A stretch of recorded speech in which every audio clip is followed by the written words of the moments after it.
in the weekend. I will definitely do it this week. What technical issues did you have? I have tried the the internet was not going good. Riverside not working absolutely not. So this so like I am happy and like I'm glad I did that interview. Yeah. Okay, so how are you backing up your interview? If Riverside went down when you were doing the interview, are you using your phone to record as well, or what are you using?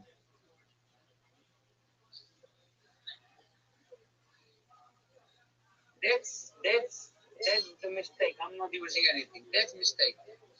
That's mistake what I'm doing. Okay, well, it hasn't That's it hasn't caused you any heartache yet, but it's going to if you don't do it. yeah. So what do you plan on using?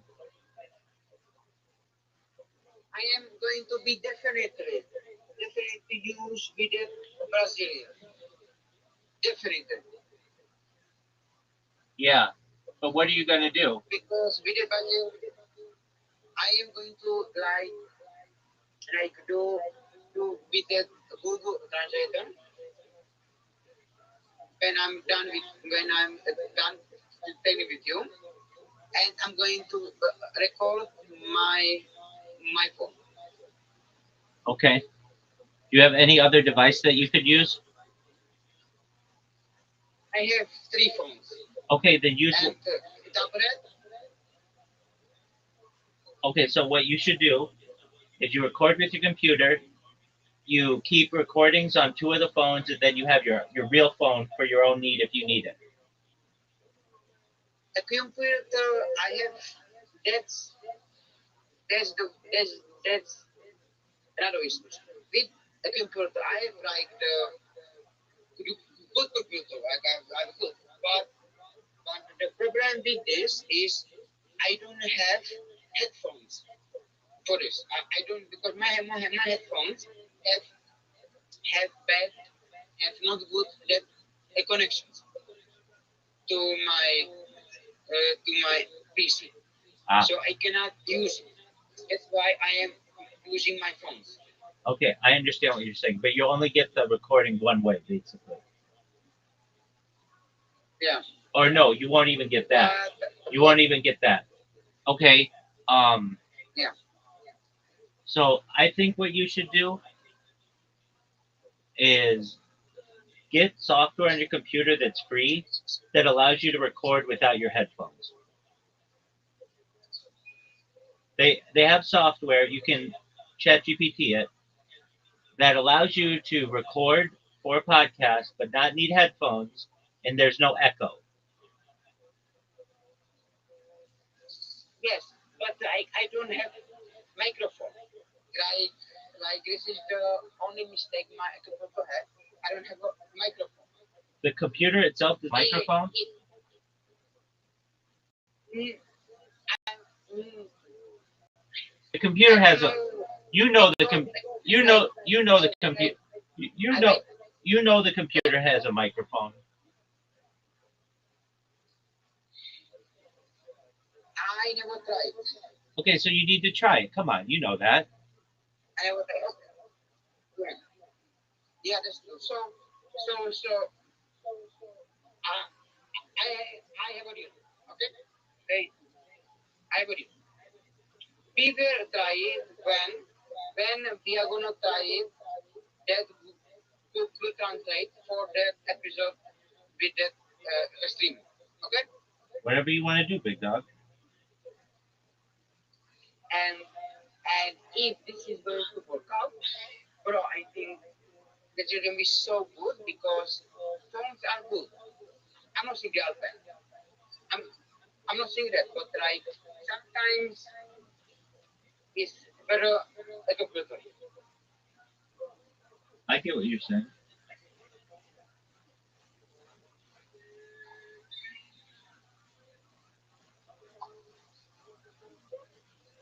I get what you're saying. Okay, so um, but you need to get the soft. Okay, you need. We can test your computer microphone when we work on it. Okay.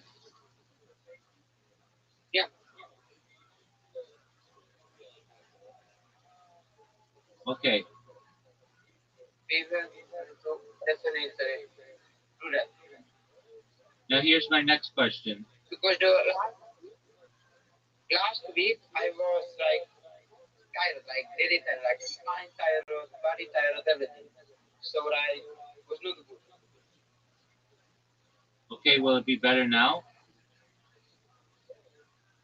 Yeah, it's a little bit better. Okay. And do you think that you're going to be able to do 7 podcasts this week? Yes, Okay. And yes. and how long will your podcast be?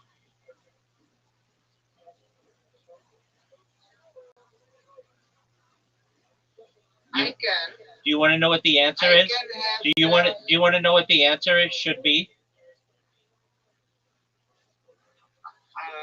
1 hour. Uh, no, not necessarily. However long the guest wants to meet. So if you have a guest who says, Okay, "Hey, I have a really big project. I'd like to take 2 hours to do this," then you give them 2 hours to do it and go through it all. If you have another person who's like, "Look, I'm just yeah. a streamer and I don't really have that much to talk about," 30 minutes is fine. You don't have to force it to be an hour every time.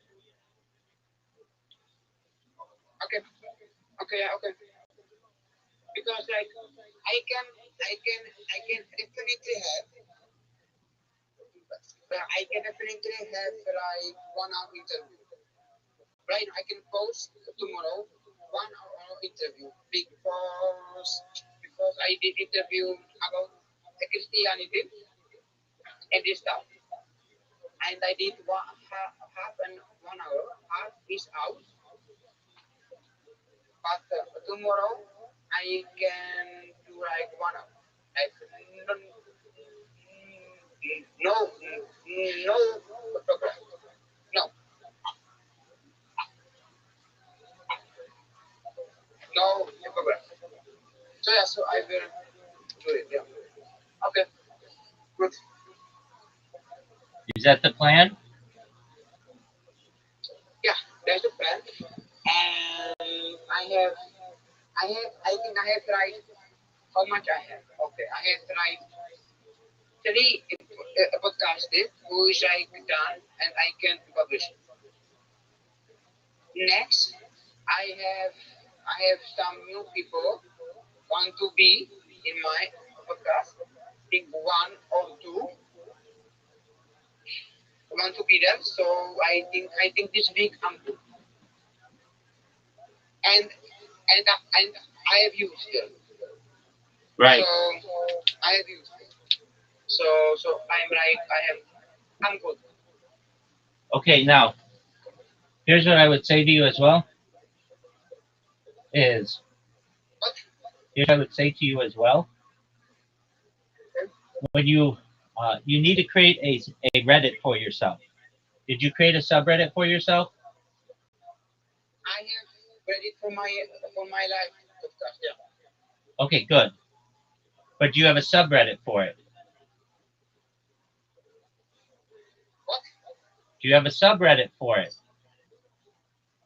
No, no. I read it for my podcast, not for me. No, I no. You made a podcast account on Reddit, right? Yes, Right. yes. But you didn't create a subreddit, a community where you can post all of your different No, videos. no. I can't do that. You need to do that because Reddit is where AI gets its information. Okay, let's go. What's here? Read it. I have read it. Okay, okay, okay. I might read it. Okay, okay. I need to log in. Let's go. It's. I was thinking. Oh, okay, interesting. So Now, let me tell you something. I was not happy with the way that you labeled our podcast together. We did the first one, I had to tell you what to change. The second one, you didn't spell my name correctly, and my name's not in the title. The third one, my name isn't spelled correctly and it's not in the title. Fuck. Sorry. That's okay. And I'm your friend, so I'm just letting you know. But somebody else is going to be like, this guy's not Yeah, yeah, professional. You need to check someone's name, double check it, ask them, is this okay to reference you as this? Do you prefer to be called anything yeah, else? Okay, because you put Rabbi Rothie, yeah. Rothie, or something like nobody's gonna find this. Mm, yeah, So I want you to look how my name is yeah. spelled in I'm here. going to change that. Look how my name is spelled in here. Put my name in the title. Okay, it's fine if it's at the end, but it needs to be in the title. People don't care about a non-binary Orthodox person, blah blah blah blah blah. They're not searching for that. They're searching for me, Rabbi Rothschild. That I bring people, but they're never gonna find you if you just have a bunch of words in there that don't say who the person is. Your podcast should be more organized. It should be episode 10 of the Life Podcast, Rabbi Rothschild, a non-binary Orthodox rabbi who streams life for world peace, or whatever. So it's episode 1, episode 2, episode 3, episode 4, episode 5. The way you have it right now, Tony, is it's just words.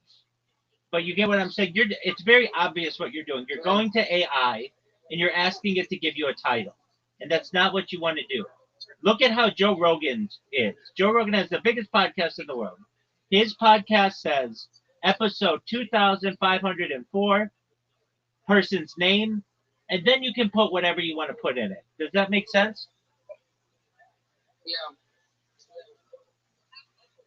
it makes sense. Yeah, I understand you. Okay. But So yeah, from my perspective, I want you to put my name. We've done 3 podcasts together. The first one's okay.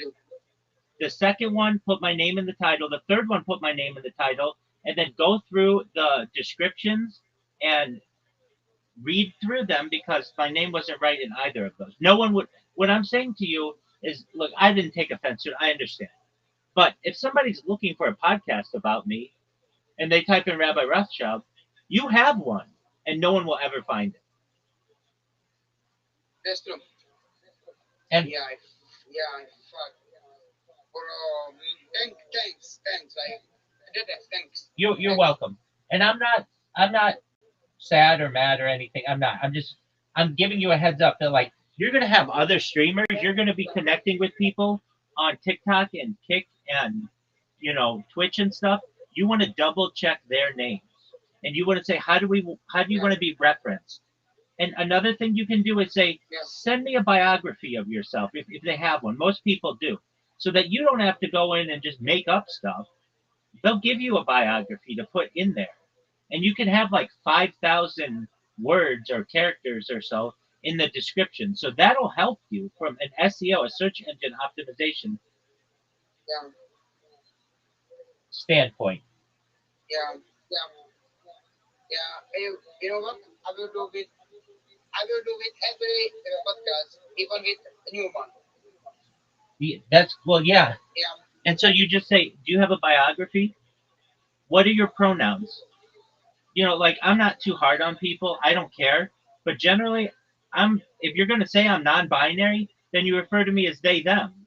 You would say, Rabbi Rothschild streams life 24/7. They are the most archived person in the world.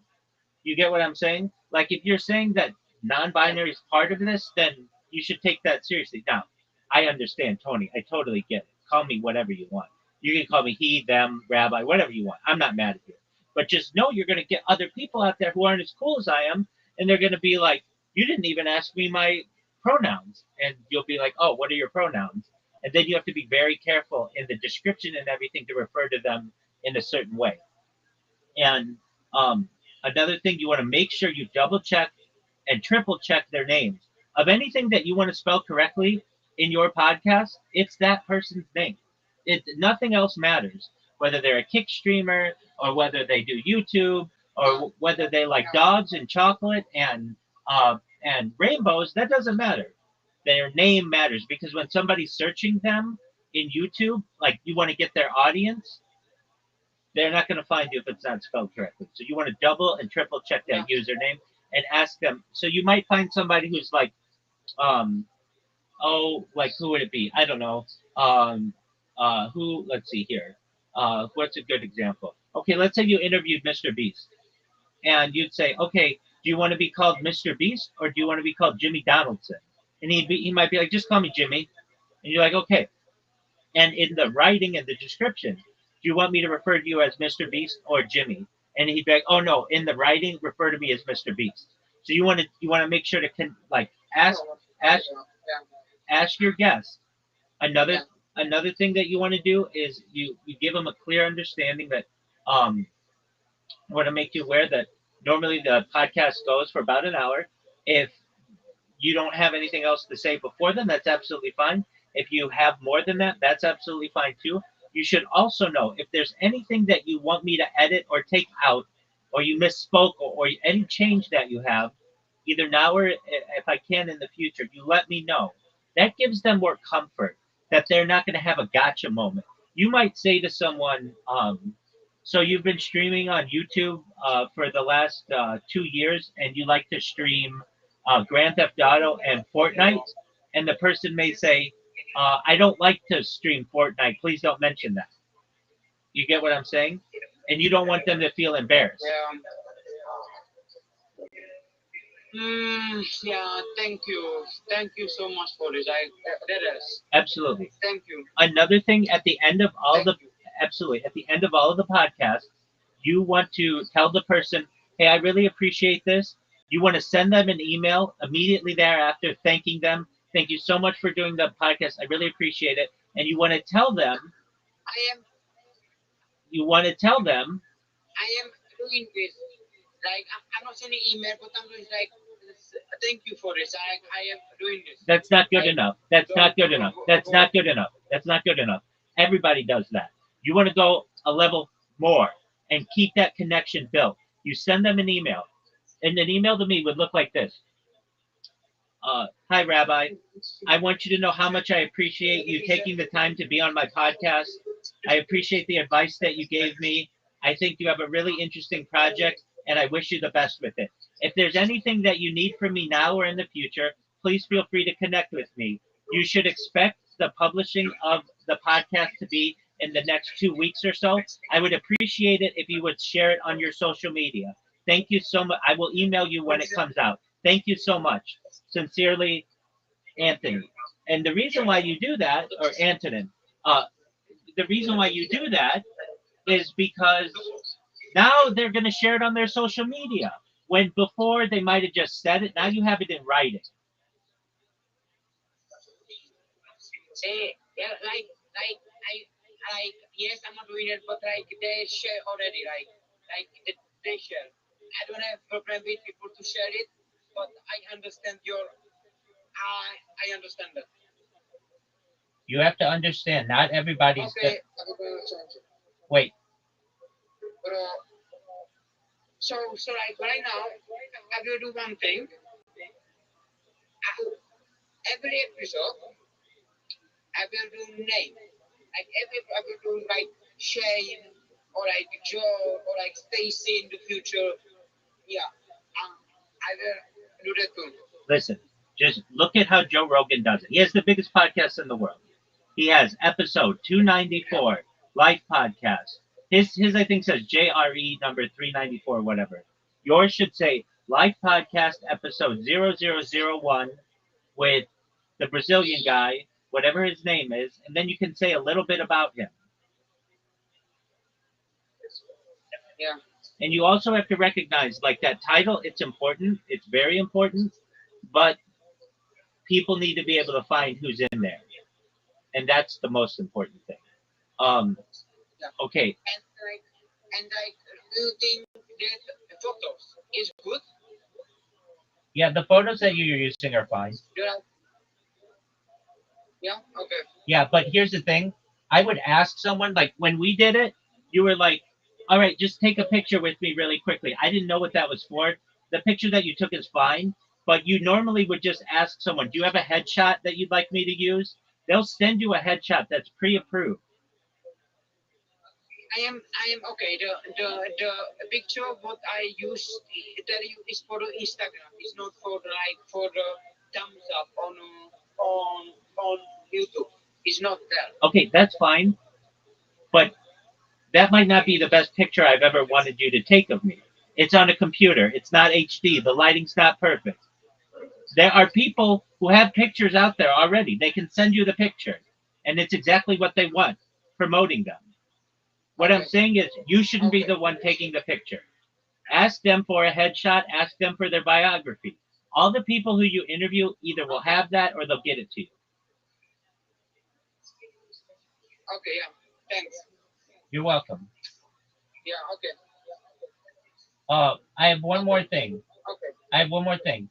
Um, when you when you um when you do the podcast with someone, you want to make sure to tell them in person. This was really great. I'd love to follow up with you in a year if you'd be open to doing another podcast. And most everyone's going to say, yeah, sure, contact me in a year. That way, this time next year, you already have basically an entire roster of people who are willing to do podcasts with you, and you have follow ups with them. Does that make sense? Yeah. Yeah. Yes. It that makes sense. But this I handle like so many people say themselves they are going to be in no, no. They are going to be on another. Yes, they like I don't need to say anything. They say like, okay, I want to do another with you in sometimes. Okay, but that's not what I'm saying. Another sometime, you don't I know know. when that is. What I'm telling you is you put something in their mind. We're going to do another one in a year. So in 365 days, I'm going to send you an email and we're going to connect and we're going to do this again. Then you have a plan.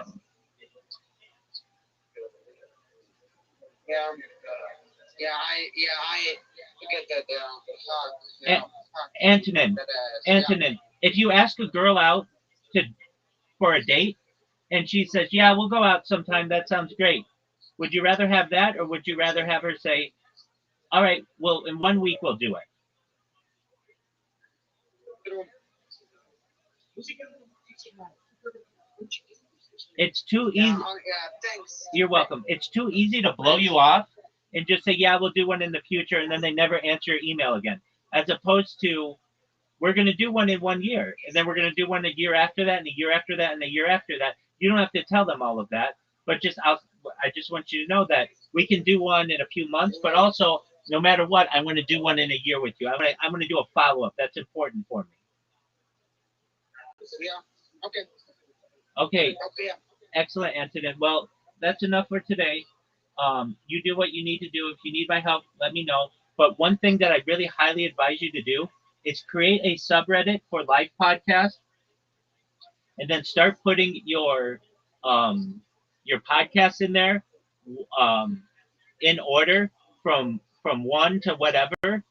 And then you want to also make sure Okay. that that You you know what? what You know what? I'm going to show you my edit. not it's not Reddit. It's a subreddit. A subreddit is a community, not your Reddit profile. Reddit profile is different. That's your user. I'm talking about a subreddit. Okay. You create a community. Can I need app or it's in the Reddit? It's in Reddit. Okay. I will go to switch this. This is what you do. You ask ChatGPT, how do I create a subreddit for my community? And it'll give you step by step instructions. Okay. And then that helps to populate AI and social media. And then if people want to find all of your different podcasts and comment on them, Reddit's the heart of the internet. That's where it'll be. Mm-hmm. Okay, big dog. Okay. You take care, my friend. Okay.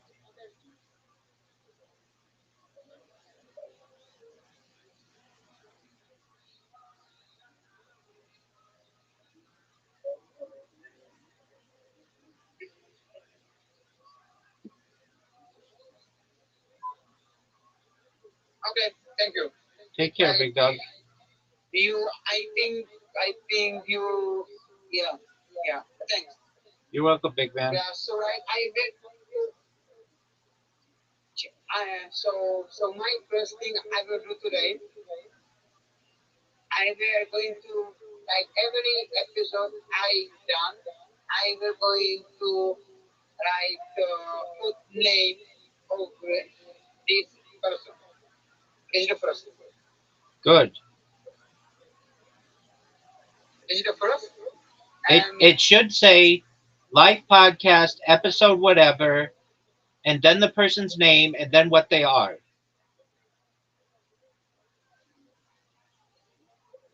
so you are telling me I need to change like every every episode name. Yes, and you want it standardized. So mine Okay, would be episode okay, live podcast episode 0036 Rabbi Rothschild, YouTuber, a rabbi who okay, streams life on YouTube. That's it. In the description, you can okay. say, I'm a non binary Orthodox person or whatever. And that's fine. Let me just ask you this. If you were looking at your page, it's all over the place. You got descriptions of people's sexuality in one spot and people about being alpha males in another spot, but none of the, very few of them have the names in it. True, true, It's a podcast. true. So organize it like a podcast. Yeah, Okay, big dog. If you have true. questions, let me know. You take care. Yeah, yeah. I will let you know. Thank you. Bye. You're welcome. Bye bye. Super.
For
you guys every time.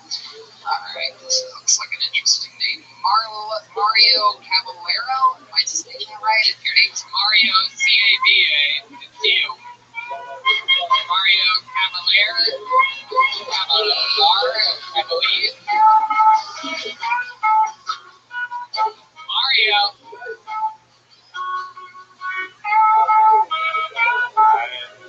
Hey, shine that light out there one more time. Shine that light out there. Keep going, keep going, keep going, keep going, keep going, keep going. Alright, that's good. Yeah.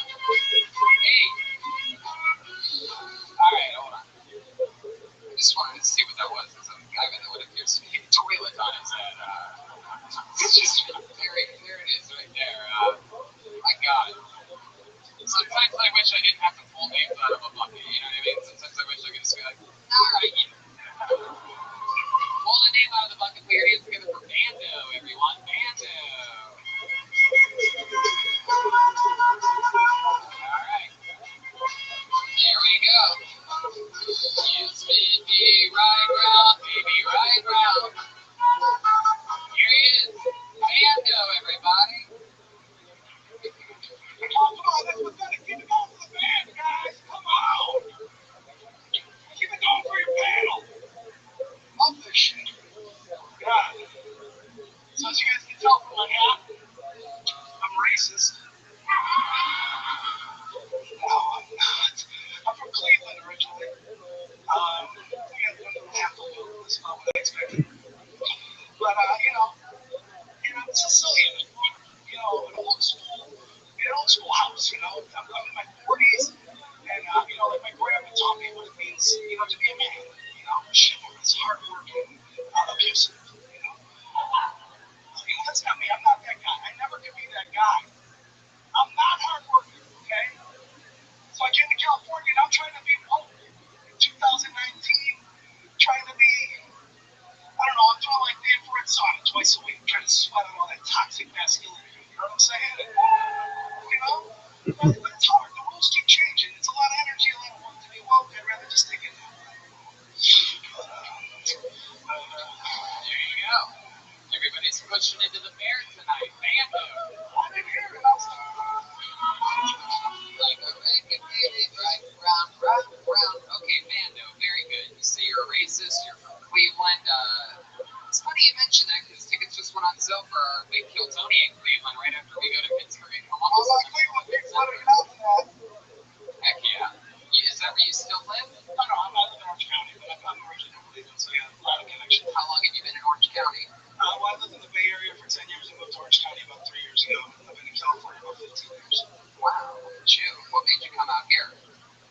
Honestly, I was just some custody stuff with my kid, and I was learning from child. I just needed to get the fuck out. Same old grind, same old people. So, buddy of mine was a roommate. So you had custody problems with your kid in Cleveland? Yeah. So I'm guessing you didn't get the kid?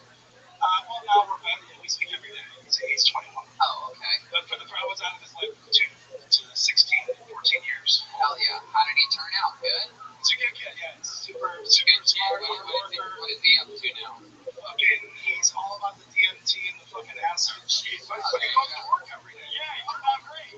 He's in Cleveland. He's not on opiates. I'm happy. Right, absolutely. He's racist. He's a smart, hardworking kid. Very good. Is he racist too? Absolutely. Yeah. Really? I'm just kidding. Come on, man. It's 2020 almost. We can't be like that anymore. It's bullshit. But I think it's what you wish you could, right? Are you sad about it? You travel, people talk different all over the country. Yeah. And people say things that would sound racist in LA for sure. But they're just talking. They don't mean it in a bad way. I encounter that sometimes in people like, oh yeah, this, Here's a good example, like one of your favorite ones. Yeah, like what? Okay, so like, my buddy will be like, oh my god, you should have seen, I went to the grocery store the other day, and this Shine cashier was really sweet, like he meant it in a positive way, but it was so racist. What? Shine. I said, oh, wow. I don't know what to say. Wait, you almost said the N-word? No, I didn't. Did you think about it? That's for a racist example. Don't fuck with context. You can't fuck with context. You can be racist without thinking about the N-word. Oh my goodness, it's incredible. Wow. Alright, anyways. Have you ever racially stereotyped someone just to figure out that you were wrong about something? Like, were you ever suspicious of someone or something, and then, I'm a different dude than I was when I was growing up. Let's put it that way. Yeah, so I've seen all ends of the spectrum. I'm talking about the guy that when you were growing up, Bando. That's what I'm talking about. That guy? The young guy? The guy who got those tattoos. Yeah. That's all of me. I want to know about bad decisions, Bando. Yeah, bad decisions. Okay. Doesn't make bad decisions. What do you do for work? I actually owned a security company for 7 years. Just sold it in April. Thank you very much. All my employees kept their jobs. And I'm kind of a security consultant. And I'm opening up an open mic spot in Long Beach. I get that tonight release tomorrow. It's called Therapeutic Noise. So a little fun plug. I'm putting on corporate shows and stuff like that for other comics and stuff like that. I got Dean Del Rey at the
You know what I mean? It's as good as you can do for not having a father. Fair enough. Hey, You worked in a kitchen. I didn't know your son was a girl. oh, it's the 80s, everybody. Don't forget they're from the 80s. So it's very important to remember. They're not hateful from the 80s. Mando, what's something about you that we'd be surprised to know? You say you're such a nice guy. You have tattoos up to your knuckles. Well, I'm married to a holistic behavioral psychologist. And, so I've taken a lot of the things that she brings into my life. So I meditate. I really try to be mindful and eat nutritious. Take my diet. Wow. So you meditate every day? Yeah, at least 10 minutes. Heck yeah. That's pretty fun. What ethnicity is your wife? She's like a white bot, basically. Yeah. Blonde hair, blue eyes. She have tattoos as well? No. No, she's just a normal. If you saw her and I together, you'd be like, what the fuck? No. Right. She's like Rose. How'd you like she has a chest that was a bad nose property? Not my old lady, she's my wife.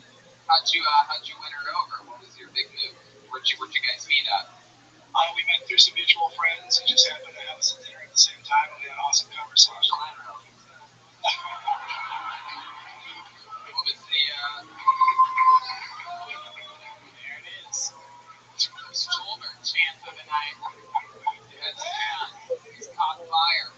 What was the conversation that you guys had? Do you remember? It was just real conversation. You were just bullshitting and agreeing, trying to get in your pants, right? Like, oh yeah, holistic psychology, beautiful. Man, that's great. It's the work that you do, just hiding your fucking tattoos, right? You're like, you hate them too?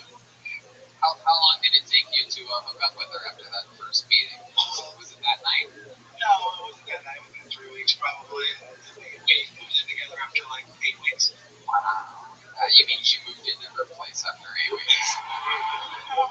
She got a postdoc in San Francisco. We moved to the Bay. I like where you're going with that. Hell yeah, pretty close. I love it. All right, man. How long you been on stand-up? About 8 months. 8 months. Hell yeah, man. Well, you got through it. My recommendation on a show where you get 60 seconds would be to, you don't have to say give it up for the band and the guests. Like, we already did that. I know, That's hospitality. That's my thing. That's just who I am as a person. I'm from the Midwest. Love it. Okay, man. There's a lot of people from the Midwest that, all right. There's a lot of people listening from the Midwest that are like, this guy does not represent us. Well, Mando, glad you made it out. Anything else for Mando, guys? How long have you hated for?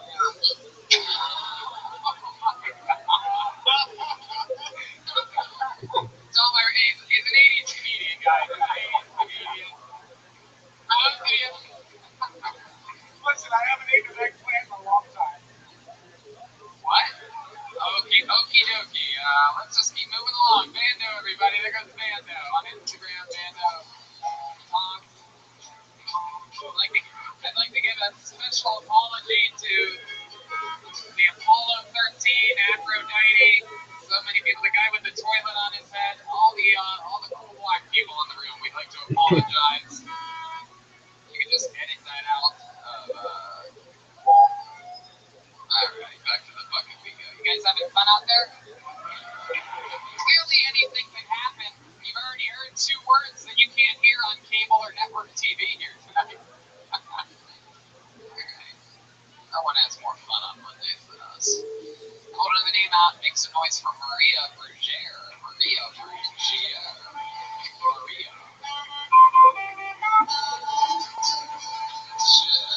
Should I go now? Hey. If I go, there might be trouble. If I say there might be trouble. Maria Bergere. Thank you. You guys, I was at a football tailgate over the weekend, and a couple of my girlfriends were talking about trying each other's breast milk. Because that's what you do at a football tailgate, right? Talk about breast milk. And my one girlfriend says,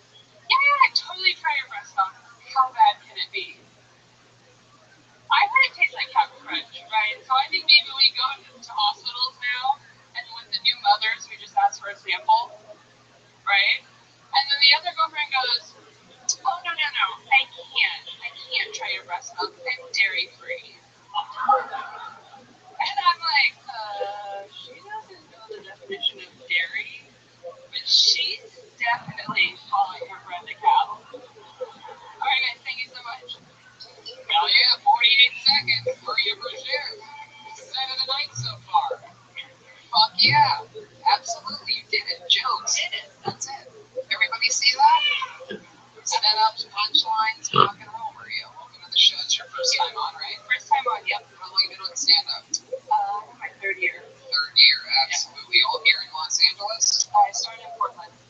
Portland. Oh, we love Portland. Great scene up there. You were at the Helium? Yep. I started at Helium, yeah. And then there's that little clown room, whatever. Yeah, I forget what it's called, yeah. The clown house. That's so fun. How long have you been in Los Angeles? Or you just visiting? I lived here for 5 years and then moved back to Portland for a couple years for work and then came back a year ago. Oh, cool. What do you do for work? I work in social media.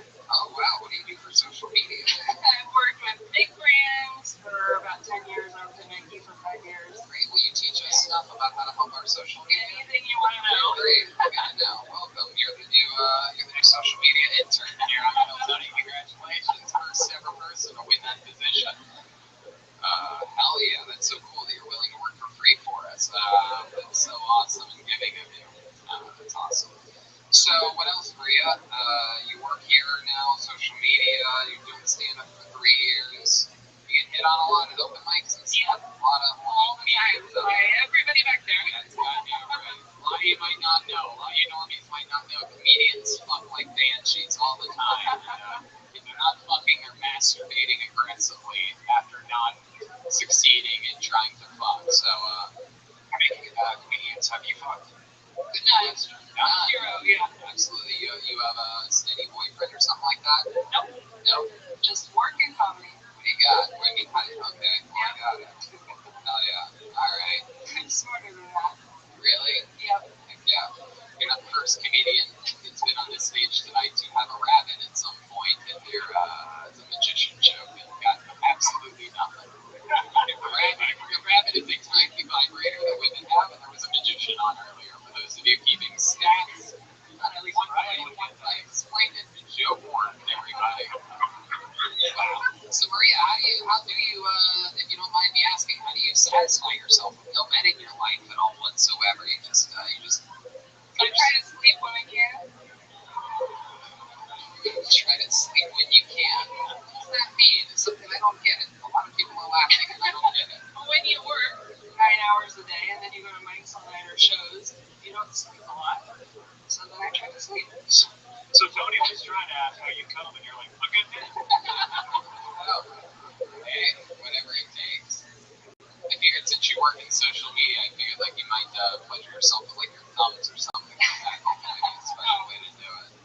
Anyway, Maria, what's some more information about you? What do you think makes you different than other people? Do you have any crazy parts of your life story or anything? I had a breast reduction a couple years ago. Why? Man, I get booed a lot for saying that. they didn't do that back in the 80s. This guy's never heard of this. No, leave the back row. What? Like how big were you? I was a 34 double G.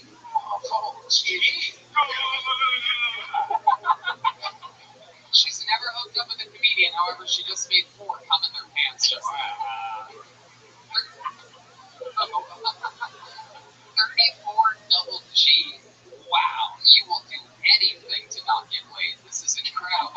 I've never seen anyone just fucking take such a stand that you were just done with guys. Professor, did you get your vagina sewed up too? Wow. You feel better now that you had the reduction? Yeah, my surgeon actually fell and broke her ribs the next day because it was such an intense surgery. Your surgeon broke her ribs? Oh, yeah. Oh, that's like really, really big. That's like, was that like a disease? Like hepatitis? Hepatitis rib. Yeah, elephantitis. Come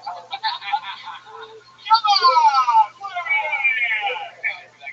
That was a little bit too funny for an 80s comedian. You better watch out. That's not, you're not. Oh, we're creeping into the 90s. Whoa!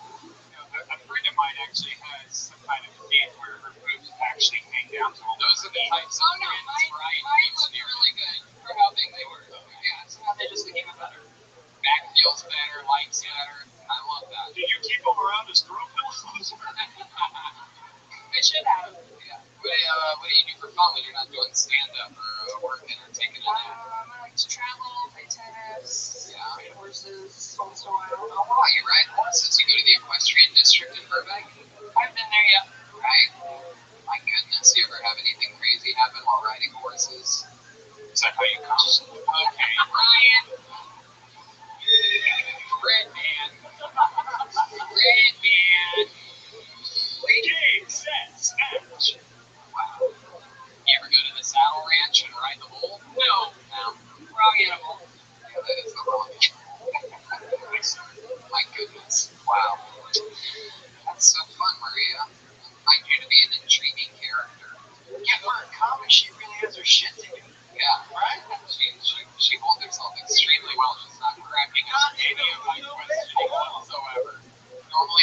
squeeze a little bit more. I pride myself on having. She's got great posture. Like she really is good. Well, I might not think. You shouldn't see her when she had 34 double J's. She was like the guy from the Mighty 300 that turns on him and just hunches. Wow. Have you ever tasted a breast milk? Okie dokie. That's my friend Brian. Trash can.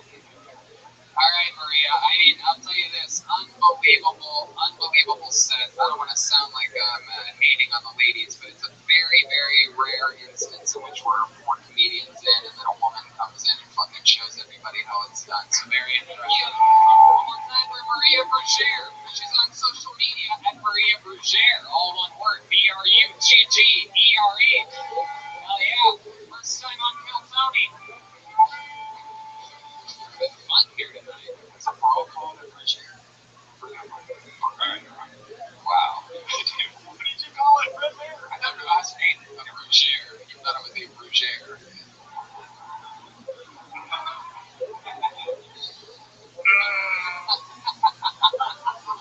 I was thinking when she said double J, I was thinking 1 year period. Wow. It's a big difference, you know? Wow. And she said double J's. Wow. Oh, the old Kennedy Golovkins over there. Marianne's going to be our next comedian. Jasleen Power. Jasleen Power. Jasleen Power. Here we go. Here she comes, everybody. Hey.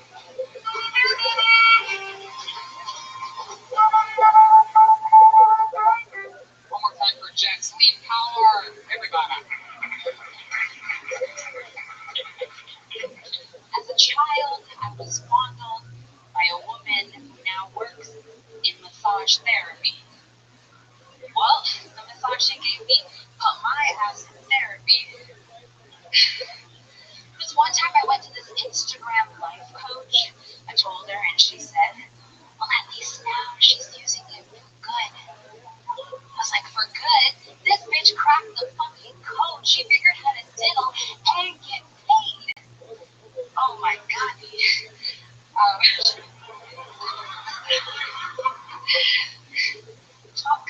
Jesus. Diddled and get paid. Oh my fucking tits. This is exactly what I was fucking worried about. I thought about confronting her. You know what? I would show up, book an appointment with some goo gagas, hoping that instead, I would leave a Yelp review. 1 star for the finger that she stuck in my inner child. Wow. Jasleen Power.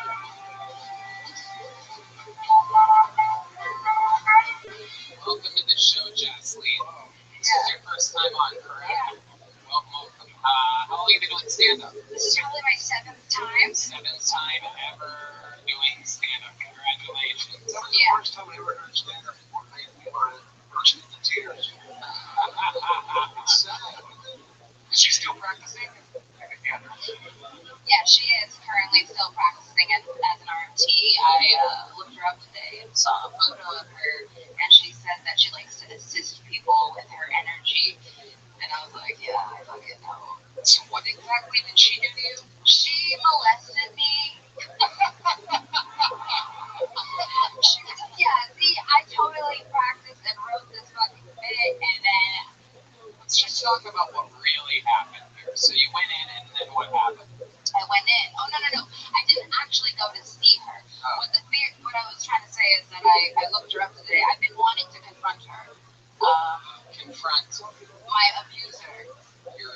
That I know, that I remember, because I was a child. See, I missed a real big chunk of the story. You still don't have it, though. You still haven't explained. Okay, so when I was Let's just go through the story. Let's not Okay, talk about the bit. Let's not talk about what you were gonna do. Let's not talk about what went wrong. Let's just try to figure out what the fuck you're talking about. I really This is the saddest Nancy Drew novel I've ever read. So, Jasleen, tell us again what happened. Okay, well, I was a child, and my neighbor girl, she came in as a friend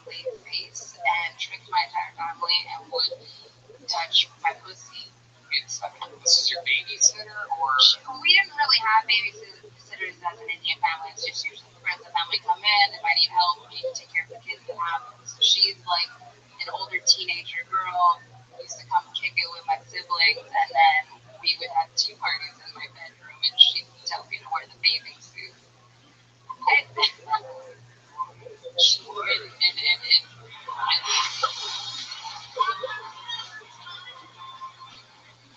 I'm just curious, Jesslyn, why you would pick this subject as the first time I go home. Yeah. Yeah.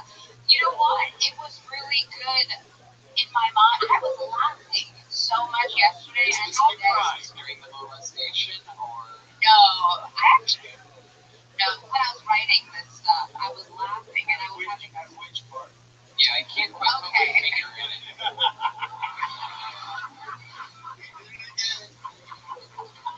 Jeez. Yeah, I should have went with the other bit that I was more confident on. But I've been recently trying to find ways to heal from this trauma. So. Oh, so you're going okay. And so, no, but I actually think Have you ever thought about seeing a therapist about it, or you're just gonna talk with strangers? I know. Oh my god. Have you ever been with a woman as an adult? Yeah.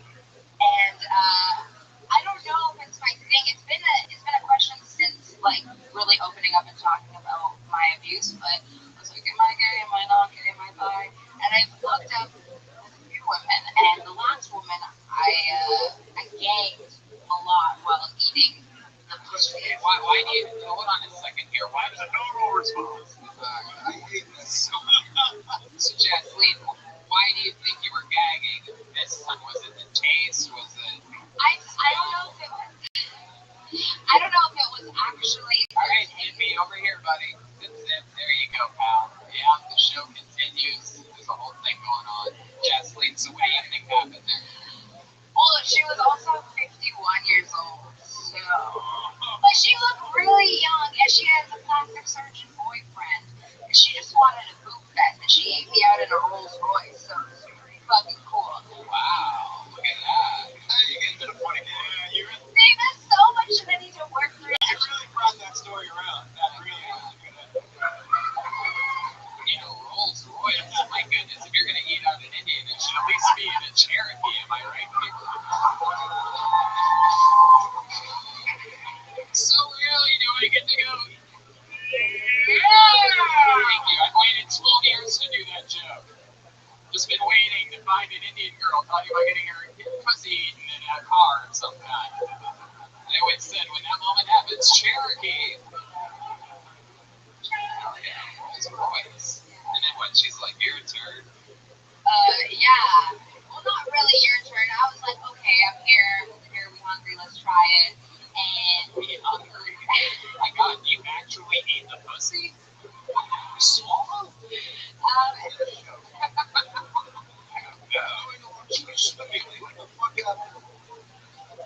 And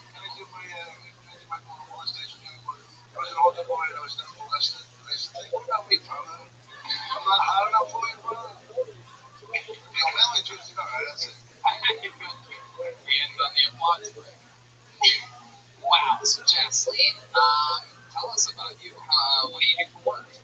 I am a rapper and a show host for First Reviews. Hold on. You're a rapper? Yes, How long have you been rapping for? I think I've been writing poetry and that turned to rap. Let me ask you a question. If our drummer Joel Jimenez laid down a little beat, do you think you could give us a little rap here? Yeah, we can do that. I'd be able to like not have the drummer on that. Oh, you just want to go straight a cappella? Yeah. Go right ahead, ladies and gentlemen. Jesslyn Power. I'm a little psychotic, mixed with symbolic knowledge. Fuck your college. I'm a step you look flawless with my scar face. I'm a modest goddess, sitting in the back room taking notes, using my moleskin notebook. And I know this bullshit. You're trying to fill my mind with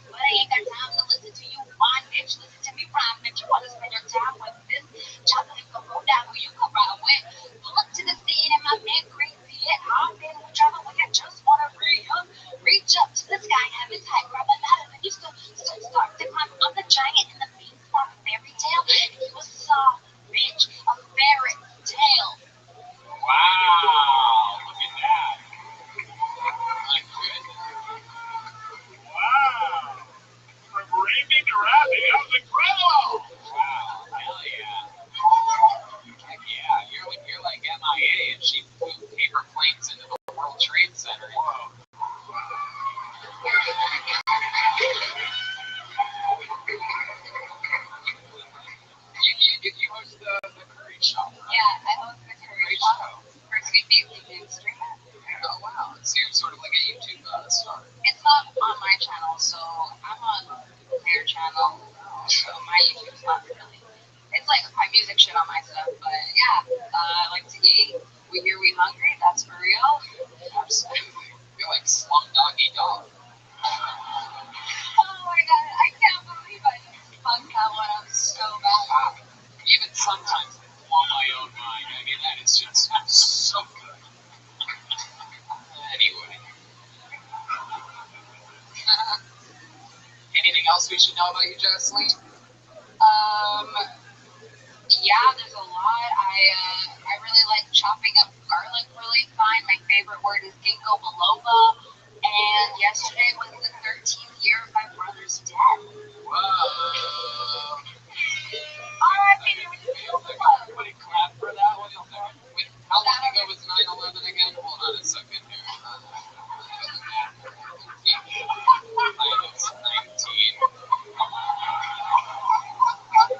Jacqueline, I find you to be so charismatic and so interesting. For 7 times on stage, I mean, I blanked out completely my very first time on stage. So, I mean, like, you know, you're talking about crazy stuff, you're taking chances. It's definitely not easy to open up talking about the most traumatic part of your life. Yeah. That just goes to show the backbone of artist that you are. So I'm excited to hopefully that you'll sign up again and we'll have more fun again next time. Yeah, I won't fuck up. We got Jacqueline Power, everybody.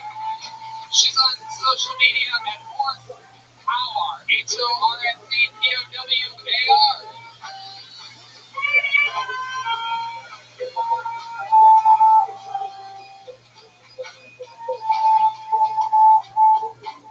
Oh yeah. Before we get back to the bucket, let's take a moment to plug our favorite sponsor, Infinite CBD. And we're back. Welcome back to Bill Tony. It's incredible.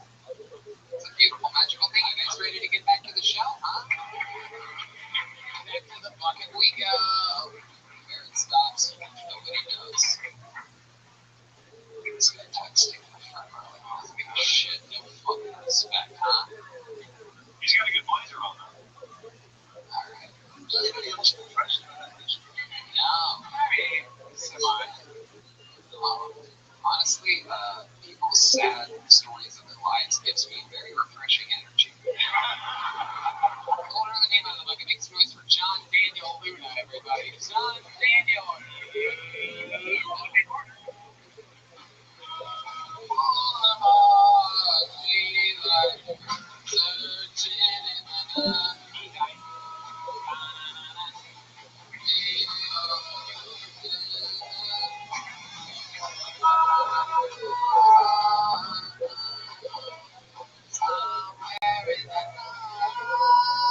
John Daniel Luna, everyone.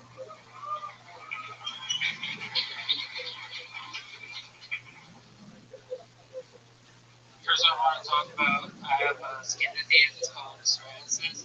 A lot of people think I have the Michael Jackson disease, but I have to tell them, like, no, I don't love kids.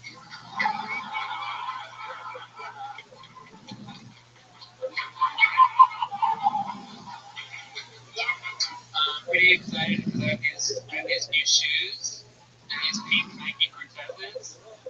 Because I'm half gay, but I'm full Mexican. Yeah.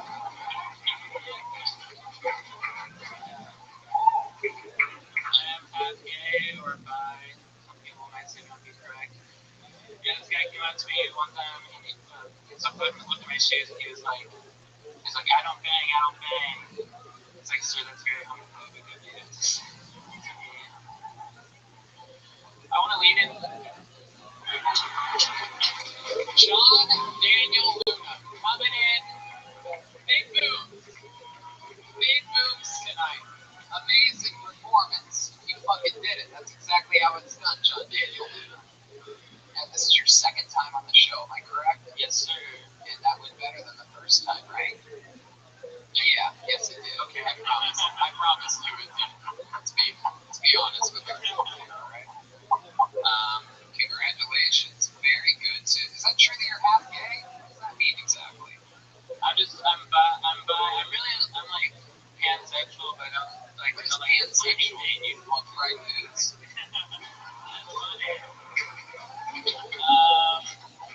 Taking all my material over here. Wait, I don't think so. The 2019 right there. He's got to give a full beard. So explain to us, remind us what pansexual means. We're a bunch of dumb meatheads up here. So. I guess, I mean, I don't say anything, but I guess any. It's like, oh, you'll fuck anything. Alright, yeah, you just did. When you said, I don't want to say anything, that means you'll fuck anything. You'll fuck flesh light or flesh darkness. Like men, women, but then like non-binary people, you know. Hell yeah. So, what's the most, I guess, non-binary thing you've ever had sex with? Is that the right way of asking that? What's the weirdest thing you ever fucked, pal?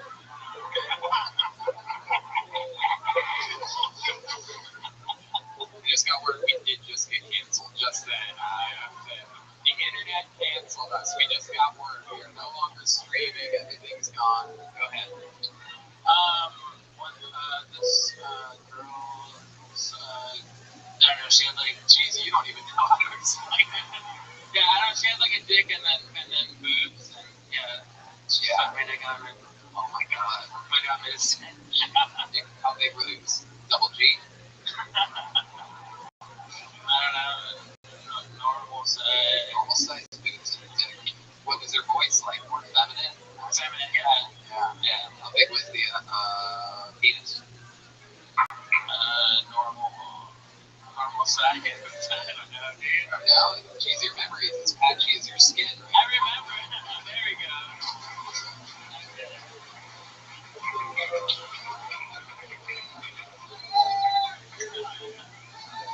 John Daniel Luna. How long have you been on stand-up comedy? 6 months. 6 months. That's fucking awesome for 6 months. That's really good. Very impressive. Very impressive stuff. What do you like to do when you're not doing stand-up comedy? Or fucking anything? I work. I play sports. What sport do you play? Oh, air hockey. I play Quidditch. Oh, come the fuck on. Holy shit. Quidditch, it's a sport. I know this. It's a Harry Potter sport. Yeah. It's so funny. I once dated a girl that met up with a group and they all played Quidditch together. This was a long time ago. You ever hit him before you quit? You guys play at like Pan Pacific Park or something like that? We play at North Park in North Hollywood. Very good. And how long you been playing Quidditch for? Probably about like 5 years. It's like a college thing, and then it's like the first year out of college. You played Quidditch in college? Yeah. What's the name of that college? What's Emerson College? Ah, real showbiz college. That's cool. So, just so that the people all understand, because I'm pretty sure I have somewhat of a ballpark idea what this is. Now, if you don't know, Quidditch is the sport from Harry Potter, which is obviously a movie and story about fucking like witchcraft and wizardry, right? And so you guys basically, correct me where I'm wrong here, you guys take broomsticks, right, out into a field, sort of, and then there's a ball, right? And then you guys basically are pretending here. Wait, how do you make your broom fly? You do not. So it's like we used to use brooms, but now it's like starting to be like more like athletic and competitive. Like you don't use brooms anymore. It's like PVC, and then it's like full contact. Like wow. But okay. For those of you that don't keep up on your Quidditch, PVC, that's like when they allowed aluminum bats in league baseball. So the PVC is lighter. You have more agility with that. For sure. How often do you play Quidditch? Like practice like once a week. Oh, I'd love to see a Quidditch move. I don't know. Yeah, can you show us? Can you give us a little? Is there anything? Do you have a Quidditch stick back there anywhere? Can we use the mic stand? Yeah. I'll hold your mic. Yeah, we got it. How many of you want to see this guy play some Quidditch? Hold on one second. We gotta get the there it is. Hey, like this is a regulation. Hold on 1 second here. We gotta get the all right. Can we get Danny, can we get some Quidditch lighting? Who is that up there? Who the fuck is that? Where's Danny at? You gotta be fucking first ever Quidditch opportunity in the show's history, and the lights guy isn't there. Everyone just close their eyes. David, can you? Jesus Christ. Wow, Jeremiah is zippy on the ones and twos here. Stealing the scene from the actual Quidditch player. Here we go. John Daniel. Yeah, that's basically it, right? There you go. Zippy, you got that one. That's it, right? Alright, well, there you go. I feel like you have to use a dynamo. It's literally the most anticlimactic thing I've ever been part of in my entire life. I mean, it's literally Not that exciting. But you do it once a week and you practice, and then you have competitions. yeah. And you just get through telling us how athletic it is. I mean, I can't do anything standing right here. Like it's full contact. The most exciting part is like it's full contact. You tackle people. Like, what? You do? Yeah. What? What do you do? Oh my god. Wow. You a pretty fast guy out there on the field? I'm more like yeah, I am like the keeper, but like the keeper I can like go through people. Like it takes a lot of people to tackle me. So You guys have like spells and stuff. no. Psoriasis.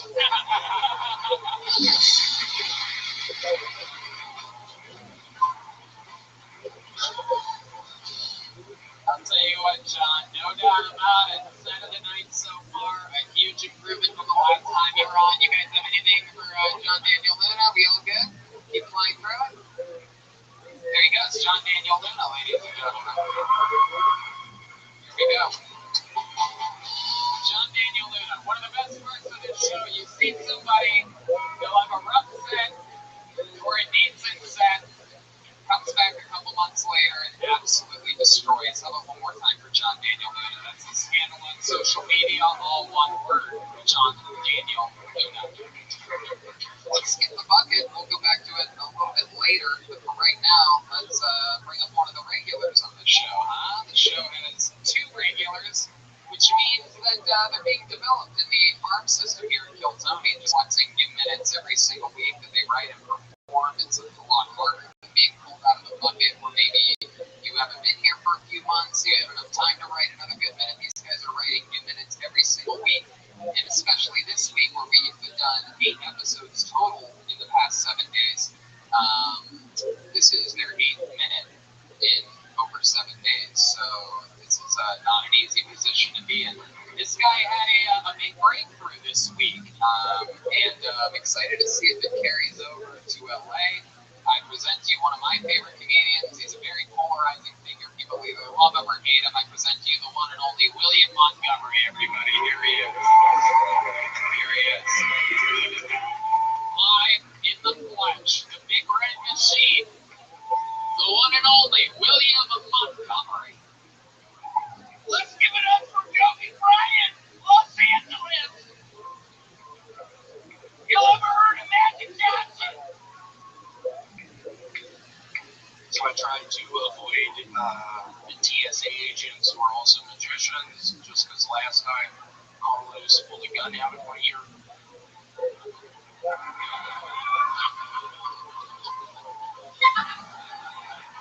I was driving down the road the other day and saw a license plate, said PBTI on it, and I drove up to the guy and I was like, "What are you, a private eye?" And he was like, "What are you talking about?"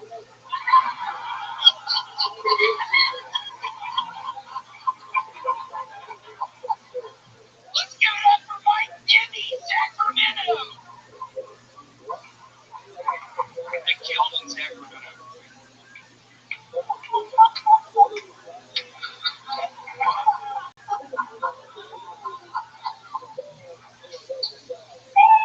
There you go.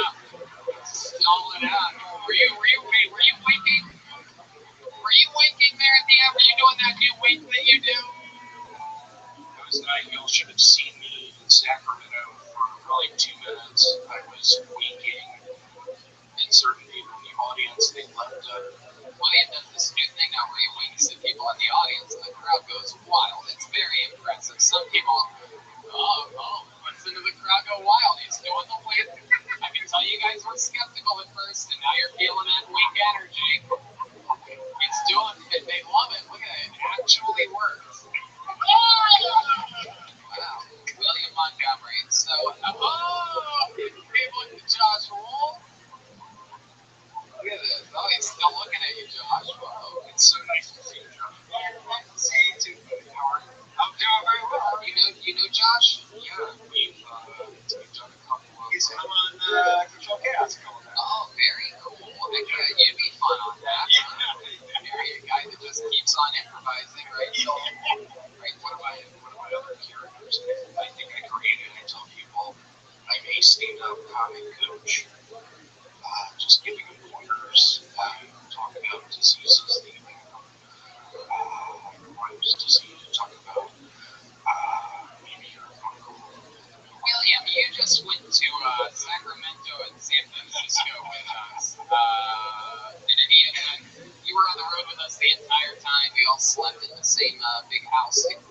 stuff. You are a heavy breather. You have snoring issues for sure. Able to be heard floors away and down hallways, very far. I have something called sleep apnea. I'm a heavy smoker. I'm a heavy drinker. I have dreams every now and again. I've actually lost a bunch of weight. I'm down to 230 right now. Yeah, how did you lose the weight? P90X. Really? Would you mind giving us a little example of the P90X that you know how to do? Oh, you just put the microphone on the ground. Just ignore that mic stand. Just put that anywhere. Oh, what's he doing here? Here he comes. Screaming for it to be counted out. Let's see if they go along with it. Whoa!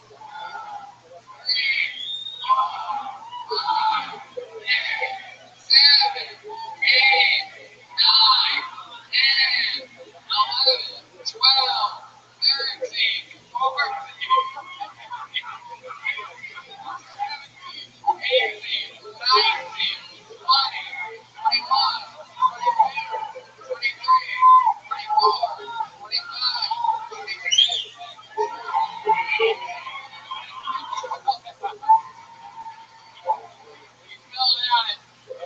28 or so. That's impressive. It's obviously more of a writer. Oh, what happened? What happened? Oh, what is this, everybody? Oh my goodness. Really, I'm not a pair of backstage that you can have if you need one. Where's the mic? You put it on the ground, William. Not kidding, I'm horribly out of breath. Wow, that was very impressive. Clearly the P90X is working. How many more did he do than you thought he was going to do? Well, he did a punch and these guys in the audience, so you don't want to turn on William. He will get you. But William, you got a lot of love. You got a lot of love in San Francisco this week. At one point, he stepped up to the mic first show Saturday, which I guess was 2 episodes ago, for those of you that listened to this. And you got like a 15-20 second long applause break upon a rushing to the mic. I've only seen this really happen to like Dave Chappelle and Jerry Seinfeld. But you just stood there soaking it in. The crowd in San Francisco absolutely loved you. And then you gave them what they wanted. You pandered right down the middle. You said, at one point he said, if I ever jump off a bridge, it's going to be the Golden Gate Bridge.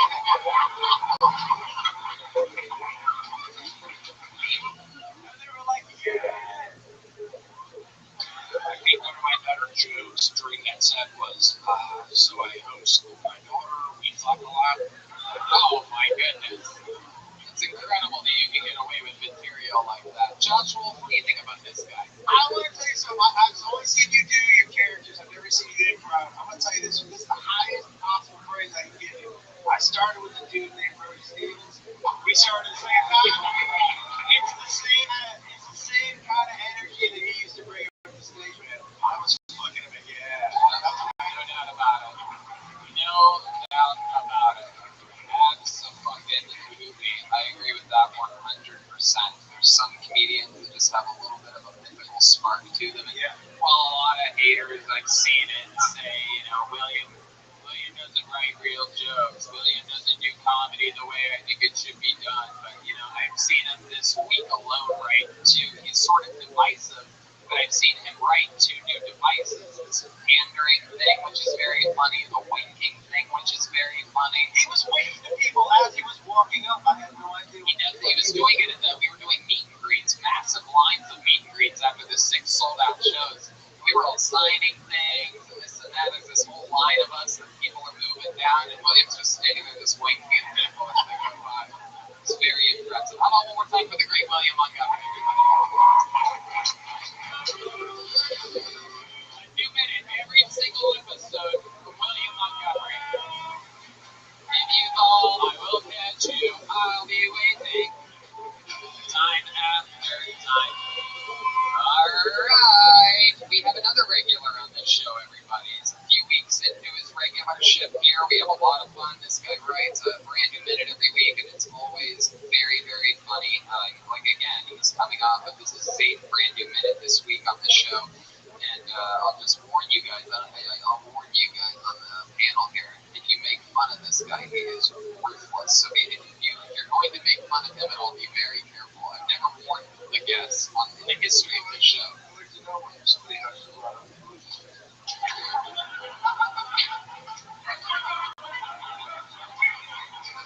just know that I put that warning out there. One of my favorite roasters, one of my favorite comedians, and the new regular on Kill Tony. It's David Lucas, everybody. Here he is. Powerful. David Lucas. Come on, guys. Make some fucking noise for David Lucas.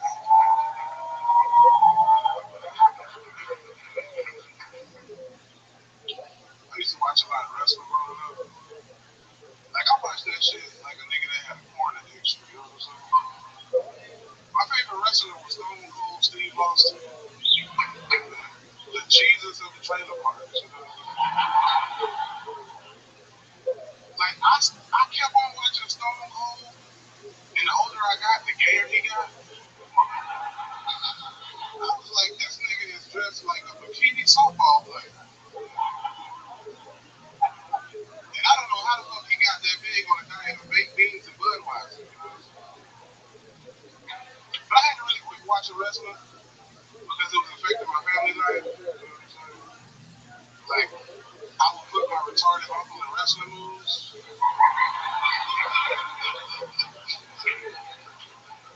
Like, my mom walked in one day and I had that nigga in the crippler crossface. She was like, turn him loose right now. I was like, well, tell that nigga to tap out. All he gotta do is tap out and I'll turn him loose. Hell yeah. David Lucas, another new minute. Fuck yeah, man. Absolutely. Another fun one. That's all true. You're a wrestling fan? Yeah, bro. I almost got kicked out of the fights when I was going to local wrestling.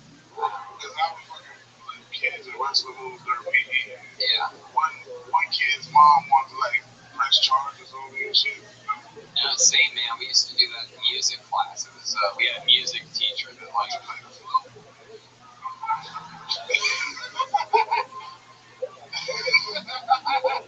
You look like a clarinet ass nigga.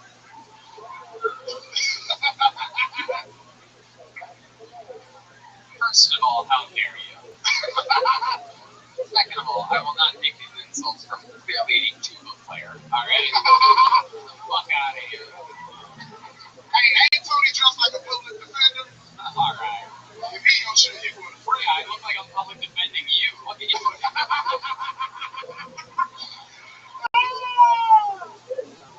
You're wearing the fucking camouflage. I'm a sucker for it, man. I got like 20 articles of camouflage. Yeah.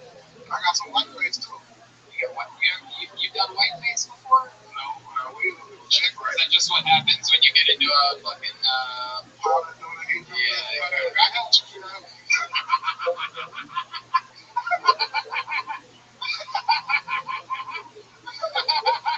Another episode of Finish Action. Fuck yeah. I noticed lately that you wear a lot of camouflage. What is that exactly? Why do you think that is? I grow up this shit, man. I'm just being me, a fucking black weirdo. You know what I'm saying? I like your style, man. You know, like, fuck these niggas. I wear what I want to wear. Hell yeah, that's what I always say. When I'm at home by myself, looking in the mirror, that's exactly what I tell myself. After you eat your fucking curry chickpea wrap, you'll be like, The hell are you talking about? I don't know, man. That sounds like some shit you'll get at Air One. I thought you were a camouflage because you're in a over and over again soldier. I know. It's almost there. It's close. David Lucas just went with us to Sacramento and San Francisco. He shot Swagamento. unbelievable. We had so much fun. Or any highlights for you or anything like that? What was that like, hanging out with everybody? Fun fact, I'll just say it, both of the regulars on this show are extreme scorers. It's a little fun. Oh, that shit was fun, man. We was in the spring, man. Going up the five to whatever we went to. Touch your days out. Well, you probably didn't have Spider-Man in your days, but. Wait a second. Whoa. Be careful. Dude. I'm sorry. I don't even know what that means. But, nothing, dog. I ain't say shit. Because if this starts, it'll never end. Let me tell you something. I can tell. You already married with you, too. Yeah. Get psycho. Why do you have to use the N-word? Man, come girls. He's hot with you. I mean, I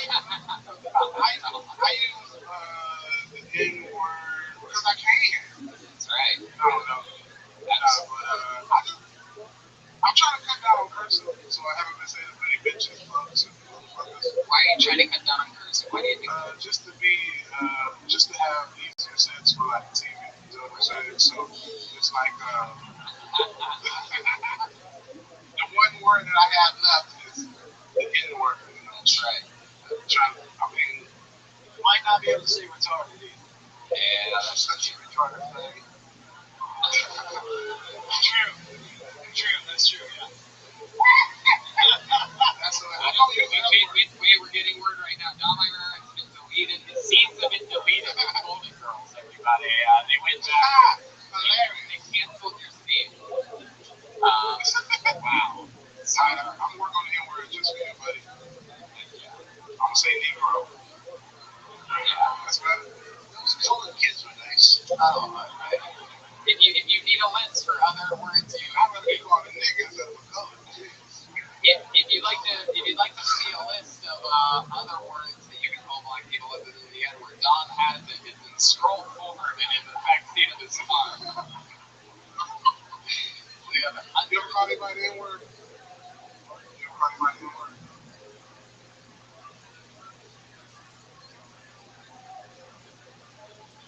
Anybody the N word? Spanish for all Jesus Christ, I feel like I'm. Yeah, that's a good question. That's interesting. My guess is the answer is yes, and he's pretending like he can't hear you.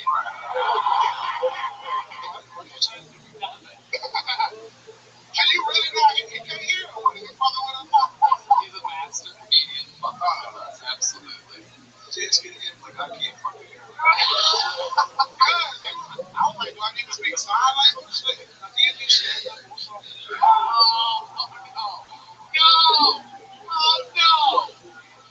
Oh no! I get you in your speech, man. I just like you Coach Bowler. Oh shit! Now they can't use that as a closer. Okay, I'm gonna stop this all right here. I love both of you too much to watch this. Good, absolutely, very good, David. I'm only gonna roast young comedians. Oh God, no! Stop it right now! David, you stop it. You be nice. If you can get a discount on wings at the grocery store, I ain't roasting. Okay, all right, David. Is that true? Yeah, he can go into Ralph and get like 30% off. No, He ain't gotta show no ID. He'll be like, hey, this nigga, I've never he told on Jesus. Is that true? Wait, all right. Stop this right here. So I don't have to go to stores. People they bring it to my house. Right, in a nursing home. That's what they do in nursing homes. Okay, all right. I'm stopping. You probably got a driver too. You got a driver too. You got a fucking van that. Okay. Drop it off at your shows and shit. Okay, that's enough, David. All access pay. Oh my God! All right. You get the park concerts. Oh my God. It's roasted.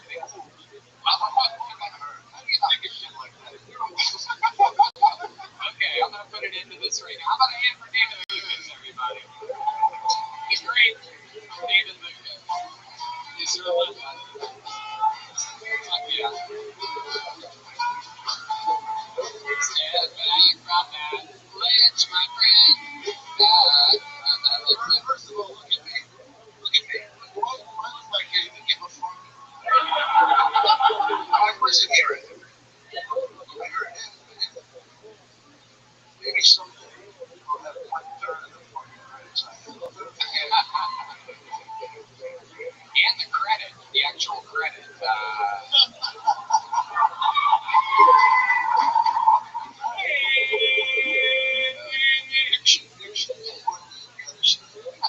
You guys want to go back to this bucket one more time, huh? You can leave here. Mixing it around. See if we can get something good to end the show. This looks like an interesting name. Put your hands together for Ryan McCable. B-I-E, and then it sort of cuts off. Ryan McCable. That's the beginning of your name. You're the final comedian here on Kill Tony. Any movement? Anybody see movement? Okey-dokey. Ryan McCable.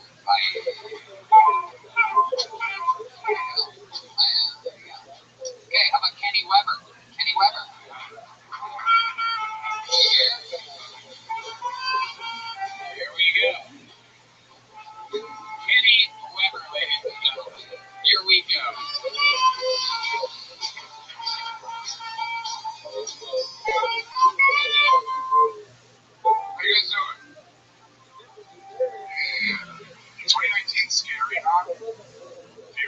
emotion people feel this year.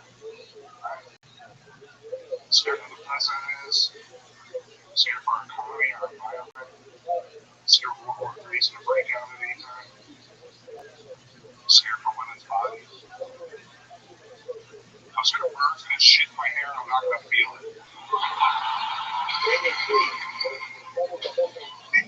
It's a volume problem.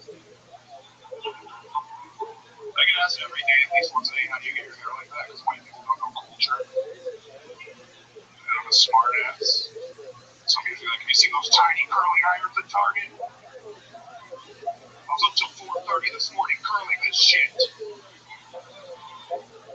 I'm still tired. I don't always say that. Sometimes I say something more reasonable, something more believable, like you want to look like this, you want hair like this. You should get a time machine. Go back in time, find your mom before you were born and tell her to fuck more black guys. Yes, anyway.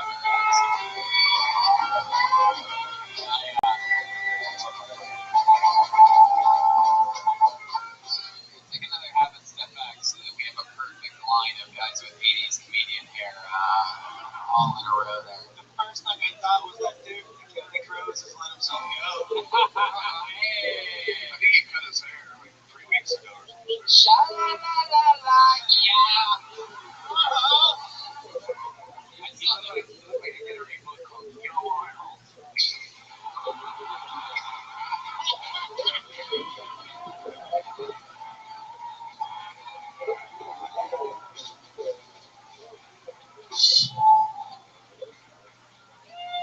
Kenny Webber.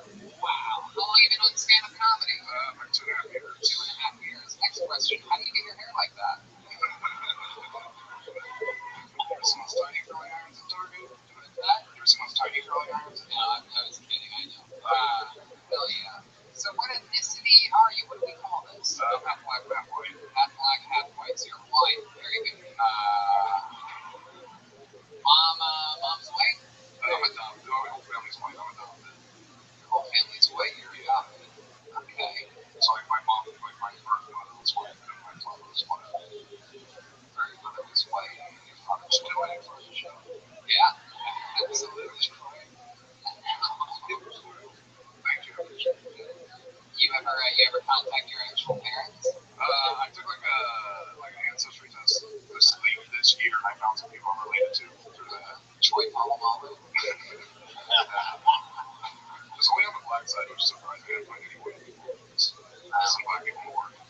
Hilarious. Not too hard to find the black people in Oregon. Did you say Oregon? Yeah, that's what they're from. And where are you from? I'm born in Texas, but I lived here since I was like 10. I live in Orange County. Oh, Orange County. Oh, yeah. What do you do for work? I bartend, and then I recently started working as like a PA and like a non-sex character actor on porn. Whoa, that's cool. So, like, what type of roles have you done in non-sexual porn? The first one I did just like came out like this week. I played like I was So the guy that eats the pizza when it gets delivered? basically, yeah. And try getting come out of that hair. Yeah. I had to put Let me guess, you're the plumber? I had to put fake cream pie inside of a girl like 3 weeks ago. Wait, when you say fake cream pie, you mean the stuff, huh? Yeah, there's like a little like glue when they're doing like cream pies. You have to pump in this thing that looks like almost like some type of tranquilizer, Right. like syringe. Like a little paste or something, right? Yeah, you gotta stick it in. So, like, what was that like for you? Was that enjoyable at all? Because like the dude that it's a guy that I used to train jiu-jitsu with for a long time. I met this guy, and he's like a popular porn star, and he's super cool and just let me do this shit and pays me a good amount of money to do it. And so he was fucking with me when he made me do that. Like, how much? I'm just curious. How much did you get paid for shooting, pasting fake cream pie into a girl's vagina? I don't want to make for the sake of my job. I don't want to throw this money out there, but I'll tell you after if you want to. Okay, yeah, I do want to. So, I might be looking to pick up some side gigs, you know what I mean? So it's like the fucked up part was when I put that in. It was when she was like straddling him, and And so he took his dick out and I put it in my pinky, like grazed his dick. Like, his dick I never touched. Yeah. Never touch your own dick. How about any other roles of porns, anything like that, other than shooting cream pie? Well, that's just like a job. It's like PAM, that's like a boat, kind of boat. So it's like, Any movie titles that we can see? Yeah. the lot, it's like it's, you just go to toughlovex.com. It's actually Redman's homepage. I don't even know what I'm gonna find when I go there. Absolutely. Adults only enter 18. Absolutely. This site contains sexually oriented. It's 18 only, but you can like see the trailers and shit. Oh, yeah. It's a scene. It's the one with Elsa G. It's the most recent scene right there. Which one? That one, that first one. Yeah. Okay. Let's click on that. Let's see the trailer here. Absolutely.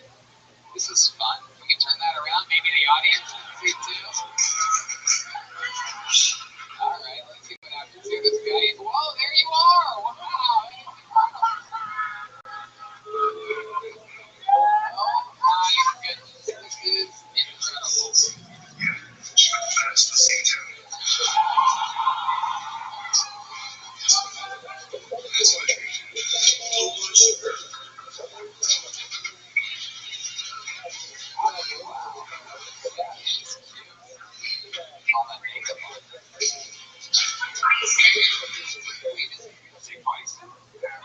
I have to have like a name, so I need Bison. Wow, look at that. That's the end of meeting, guys. Oh my god. This is just the turkey part. Oh no! Oh shit, there it goes. Now where are you during this part? Oh, you'll see there's in the trailer, yeah, I think there's another part though. You'll see me quickly. No, I mean like, let's be honest here. I know, I'm telling you, I just watched. Okay, no, I believe you. Do you ever get like boners? Not really, it's not that sexy. Sometimes it smells. Okay, hold on, I want to hear this. You're showing everything. I need to come already. Hey, there you are. Oh, you're on your phone in the background. We could have gotten this fucking guy that job. Wow, this is hot. Oh, so that's a fake cream pie. That one's fake too, that's not the one I put in though. Wow. Spoilers. I wonder how many times I've been shammed by a fake cream pie. Oh, dude, I realized like I put it all together the first time I saw it, like almost all of them. Oh my god, this is like when I found out wrestling was fake. This is heartbreaking to know that something that I've loved and believed in for so long. Like I've abandoned watching cream pies since I started it. I can't do it anymore. Oh my god. Wow. We've learned a lot here today. Do you ever take your work home with you and use the fake cream pie like when you have sex with a girl? I know. That's a good idea. What was that question, Brian? I just understand why you would like cream pie. I'll tell you exactly why with no hesitation whatsoever. There's something about the thought of these porn stars being such filthy human beings, such bottom of the barrel, just absolute broken human beings. And the thought of one of them coming inside of the other is so mind-bogglingly wrong to me that that's what I think is hot. Damn. Like I wouldn't do that in my normal life. Like I wouldn't just come inside of a girl, right? Unless, you know what I mean, unless it makes sense to do that. Like that, you know, that could cost me money and problems and stress. But I mean, when I'm fucking, you know what I mean? When I got that iPad set up and fucking, you know, Danny's got his fucking, there you go. Do you guys remember that Kill Tony episode where 8 dudes watched porn on stage in front of a live audience? Yeah.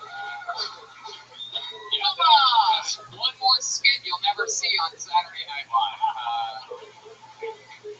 Incredible work, Kenny. Very interesting guy. What a fun little fucking cool life you have. Anything else we should know about you before we let you go? Not really. I met a dude here like a month ago. My name's Kenneth. Kenny short for Kenneth. And he looks just like me. He's a comic. His name's Kenny. That just trips me out. That should trips me out. I wonder what he puts into porn stars' vaginas. Apple. He's over there. He's right over there. He looks like you? I've never seen that. Where is he? Oh, look at that guy. That's very impressive. Absolutely. You guys should get together and do some crazy stuff. Some great pie shit. For sure. Kenny Weber, everybody, there he goes. On social media. Kenny Weber, W-E-B-E-R.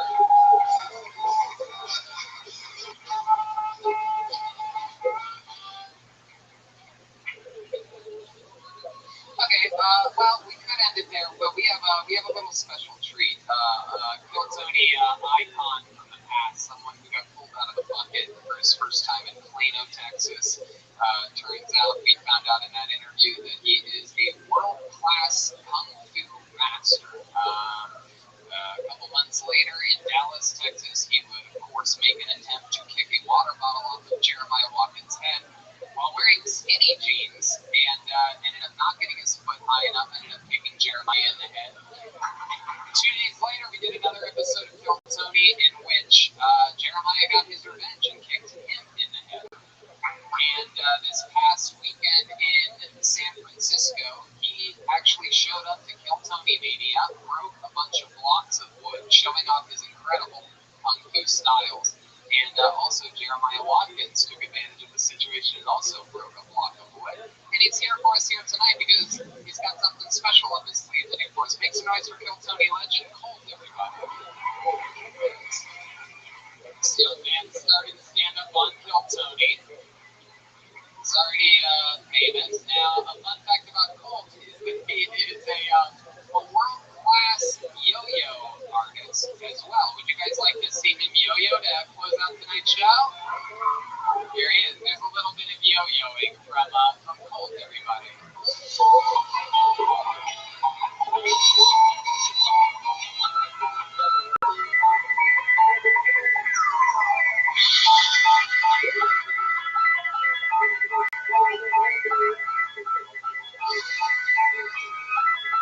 Yeah, it's very impressive. How about that? Alright, well, I'll tell you that it didn't really bring it to the climax that I thought it would. You want to kick some shit or something? Let's kick some shit. Joel, can you do me a favor? Can you grab that long symbol that you have there, that one, and hold it up like the Statue of Liberty in front of this kid? Let's end the show with a little bang. Look at that. Look at that. Do that again so these people can see what Grace did there. Wow. Look at that. How high do you think you should hold this thing to end tonight's episode? What do you think would be a good? Wow. So sexy.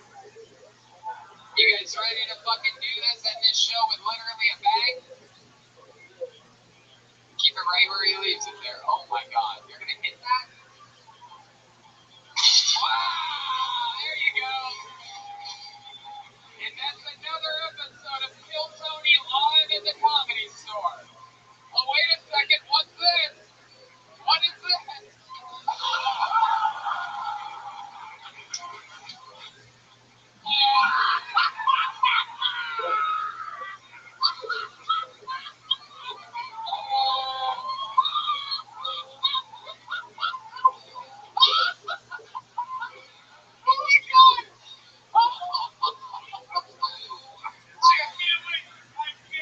Oh my god. Oh my god. Well, you gotta hold it higher, dude. Come on, make us get this shit. Come on, Jeremiah. Higher.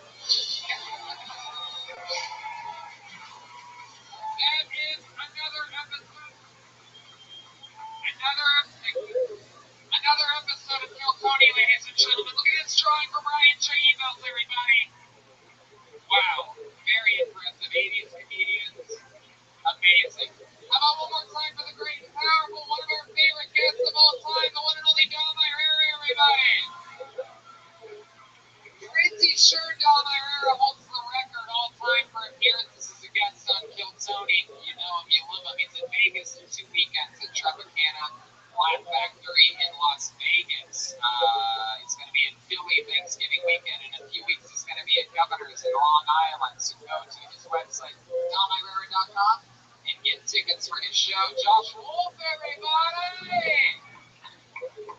It's one of my favorite podcasts, Controlled Chaos. I mean, it really is so much fun. Such a silly, fun show. I absolutely love doing it. And I have another appearance coming up in December on that. He also has The Prince and the Wolf. And he's going to be at Cobb's all in this weekend. So if you're still jonesing for more comedy after this weekend at Kill Tony Mania in San Francisco, go check him out at Cobb's. Pure stand-up comedian, been doing it a long time, and he's really fucking good. Check out Josh Wolf and Emma one more time for hitting a million subscribers on YouTube. The one and only Jeremiah Watkins, like I said earlier, in the part that I plugged earlier, Huntington Beach, St. Louis, Kansas City, Chicago, and San Diego. JeremiahWatkins.com for tickets, and posters are available, of course. They always will be. Yeah, the calendars are available. Jeremiah Stand on social media, and then Louis J. Gomez is my guest on Jeremiah Wonders this week. Look out for her later on YouTube. How about one more time for the great Chroma Chris over there, silent but deadly. Chroma, what do you think about tonight's episode? It was like a blast from the past. All right. And how about one more time for the one and only Joel Jimenez, everybody. Coming off an amazing week of shows, all these guys in the band. I had so much fun with them. A really amazing, fucking cool road trip we all had. Joel, anything else? Mostly sorry on social media. Shout out to Drum official artist. What else, Joel? Shout out to LA Steely, Caveman Cockney. We love you guys. And Planet Jiu-Jitsu. That's right. Yeah, that's it. So, thank you, everybody. Go to RyanJabel.com. Get the new Kill Tony book. Get it off Amazon.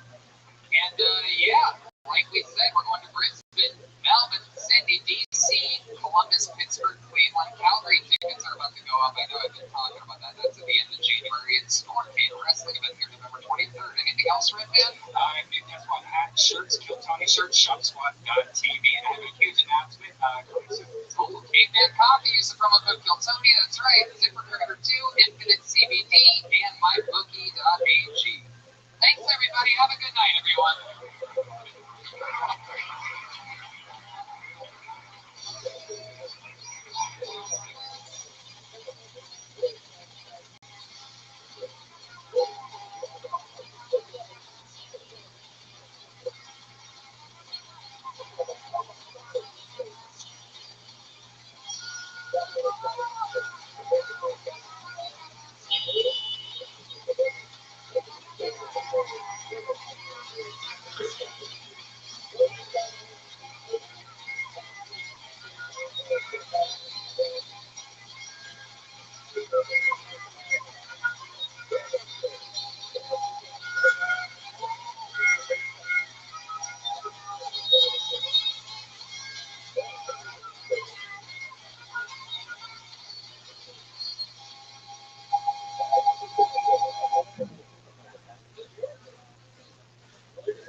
Yeah.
to his fucking, that's telling me they work between like 2 to 12. I was like, sick of misery. So I bring the company on, but I like stuff going to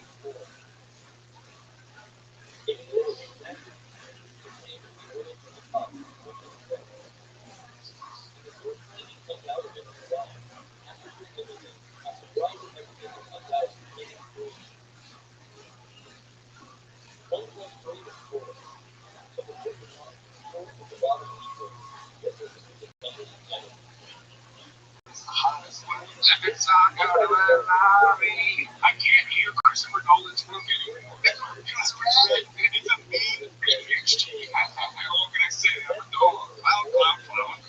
Here's this going. I agree. I'm thinking to do it. And this is Ask Hank Anything. Hello. I'm Hank.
answers we have. And here's a little bit more that made tonight's episode possible for you here right now. Hey y'all, this podcast is sponsored by Surfshark. With the help of AI, scammers are getting smarter every day, sending emails that look legit but are designed to steal your data, passwords, and money. If you want to stay protected, you need to check out Surfshark. It's way more than your good old VPN. It's an all-in-one online security tool. They have a ton of advanced features, and one in particular is called Email Scam Checker. This thing notifies you if an email you received is a scam or phishing intent. So instead of guessing whether that bank's email is real, you can check it out before you claim. And I love Surfshark. It'll be awesome. It's the best online protection you can get. And of course, Surfshark still provides the standard VPN benefits of hiding your online activity or allowing you to virtually change your location and access geoblocked content while traveling. No doubt about it. And the final kicker, one subscription covers unlimited devices so you can protect your phone, laptop, and even share with your household. Pay for one tool, protect all aspects of your online life. Go to surfshark.com/Keltoni or use code Keltoni at checkout to get 4 extra months of Surfshark. Surfshark.com/Keltoni or code Keltoni for 4 extra months. Are you guys ready to start tonight's fucking show or what? You know, some nights are just a little bit better than others. Every single week I book this thing, and I could not be more excited about tonight's booking. I think you're going to be excited too. Two of the greatest comedians in the world. Two of the greatest Keltoni guests of all time. Most importantly, two of my favorite friends on planet Earth. Make some fucking noise for Shane Gillis and James McCann, everybody. Oh my God.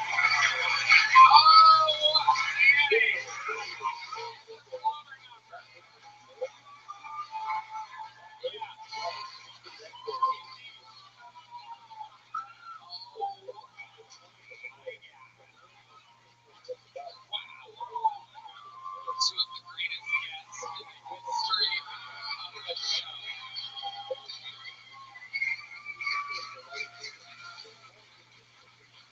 Shane Gillis is back. Hello.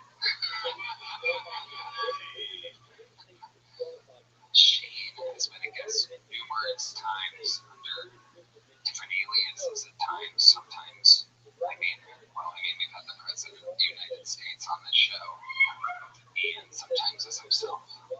Welcome back, Shane. Shane has a knack for tickling me under the table. Yes, he does. He just squoze my thigh, really. He squoze it. He squoze it like it's a little pet gerbil or something down there. My little gerbil thigh.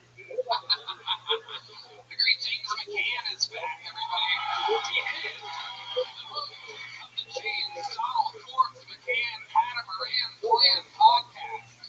The only one of its kind. James, welcome back. It's an honor to be here.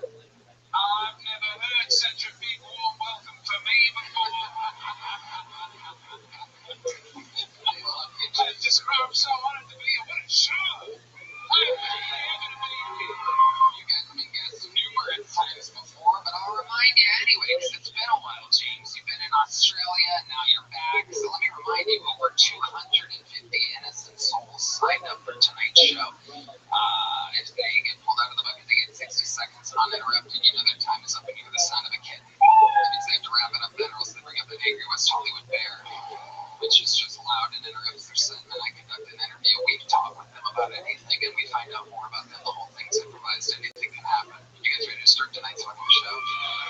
I'm gonna let that disabled truck driver pick the first name. There you go. Here it is. It's out of the bucket. There it goes. And it's off. Here we go. While we go wrangle that first bucket full, I have one of the greatest golden ticket winners in the history of the show here to debut a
what's in a mess?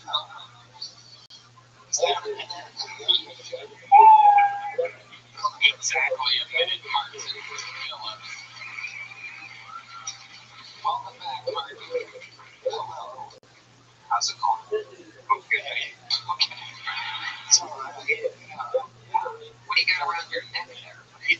So it's one time I was at the show and I tried to play harmonica.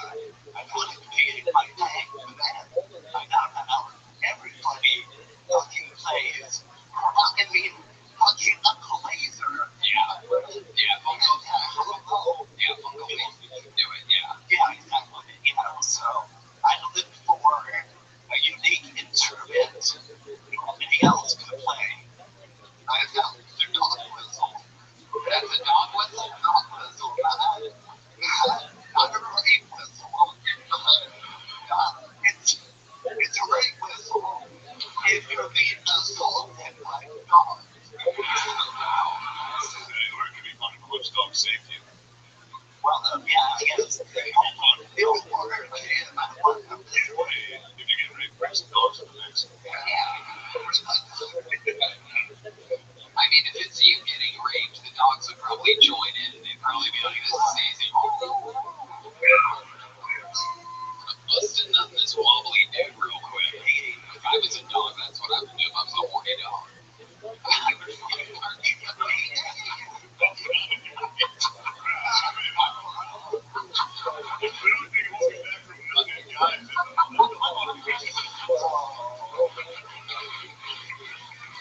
Damn it, I set myself up for that one. Oh, what is wrong with me?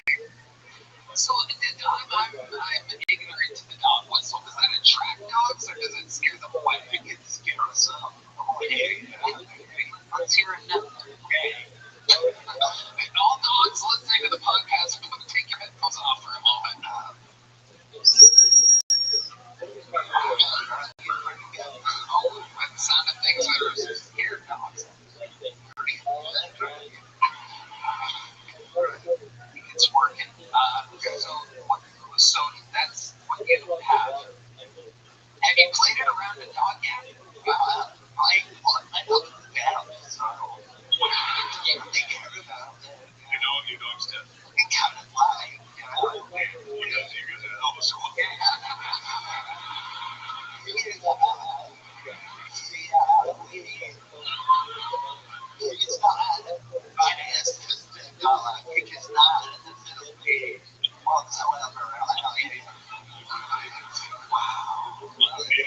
ever seen a pocket on a tank top quite like that before. I mean, the design stops there. It looks like you put it on yourself. Is there something you keep in that pocket specifically? Mainly fentanyl, but nothing else. Okay.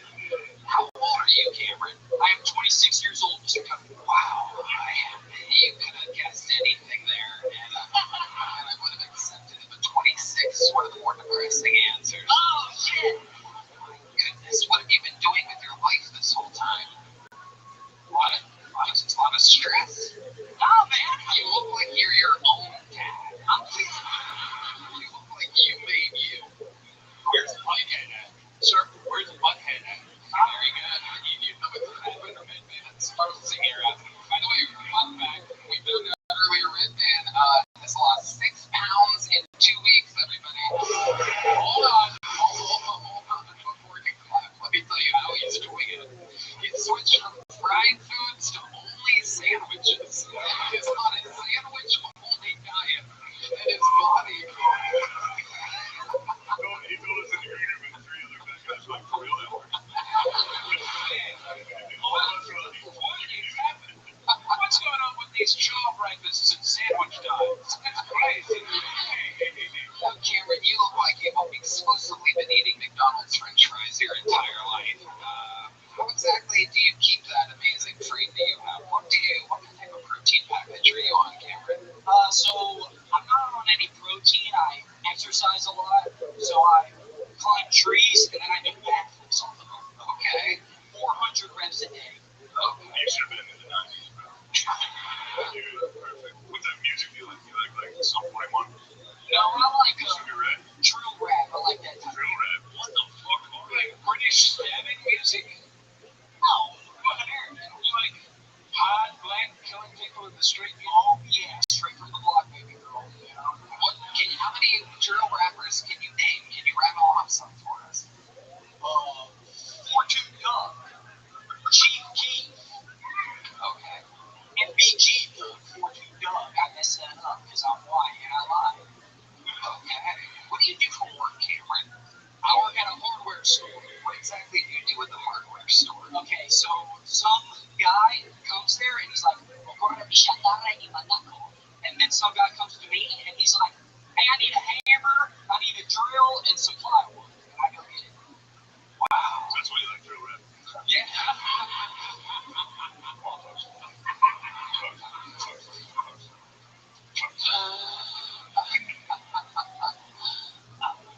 You being serious about the backflip suicide job?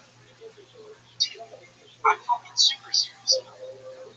You do a backflip? This guy will break his fucking neck. This guy has Owen Hart energies for days right here. This will be the first fucking corpse we have to drag out of here. That coroner's gonna have a fucking lot on his hands. It's gonna be like, wait, he's got the body of a 50-year-old, but his ID says 26. It's incredible. Cameron, what do you do for fun? What are some hobbies in real life? Like not silly backflip tree climbing, like the real one. I like to sing a little bit, I like to sing some songs. Are they originals? No, I like to do homosexual covers of songs. Okay. That's basically everything that I sing. That's incredible. So, but what exactly does that mean? So like Michael Jackson specifically. Oh, Mike's out of the mic stand, folks. Wow. Okay, you can't. Hold on, let me stop. Yeah, that's crazy. That's insane. Luckily, it's short enough that I think a YouTube censor won't pick it up, but Next time I'll go with that.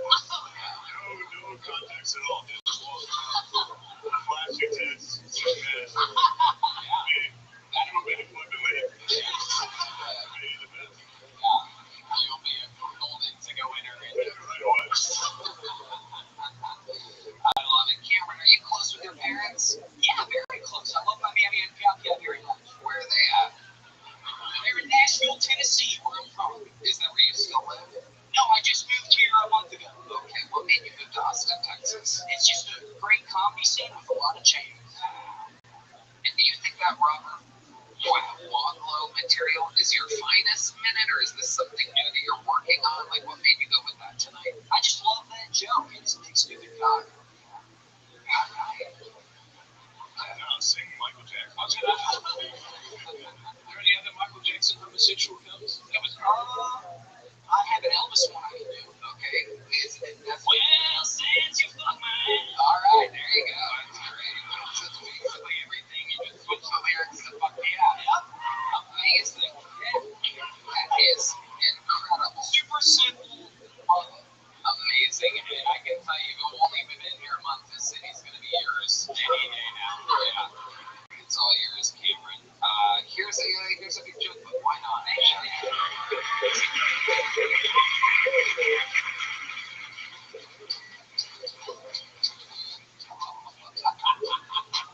Oh my goodness, it's so lovely, Heidi, ladies and gentlemen. Unbelievable. Live in the flesh for podcasts at HeidiRegina.com. Also, check out the Kill Tony Band. Do you tune in the Kill Tony Band? Look at the love. One more time for Heidi, everybody. Somehow wearing more clothes than Cameron Shepard was. Hey y'all, this podcast is sponsored by Quo. Your business communications are basically a burner phone and a prayer. At some point, you might just hit that wall where you're like, all right, I'm done with all this. Let's fucking Quo. That's why today's episode is brought to you by Quo, spelled Quo.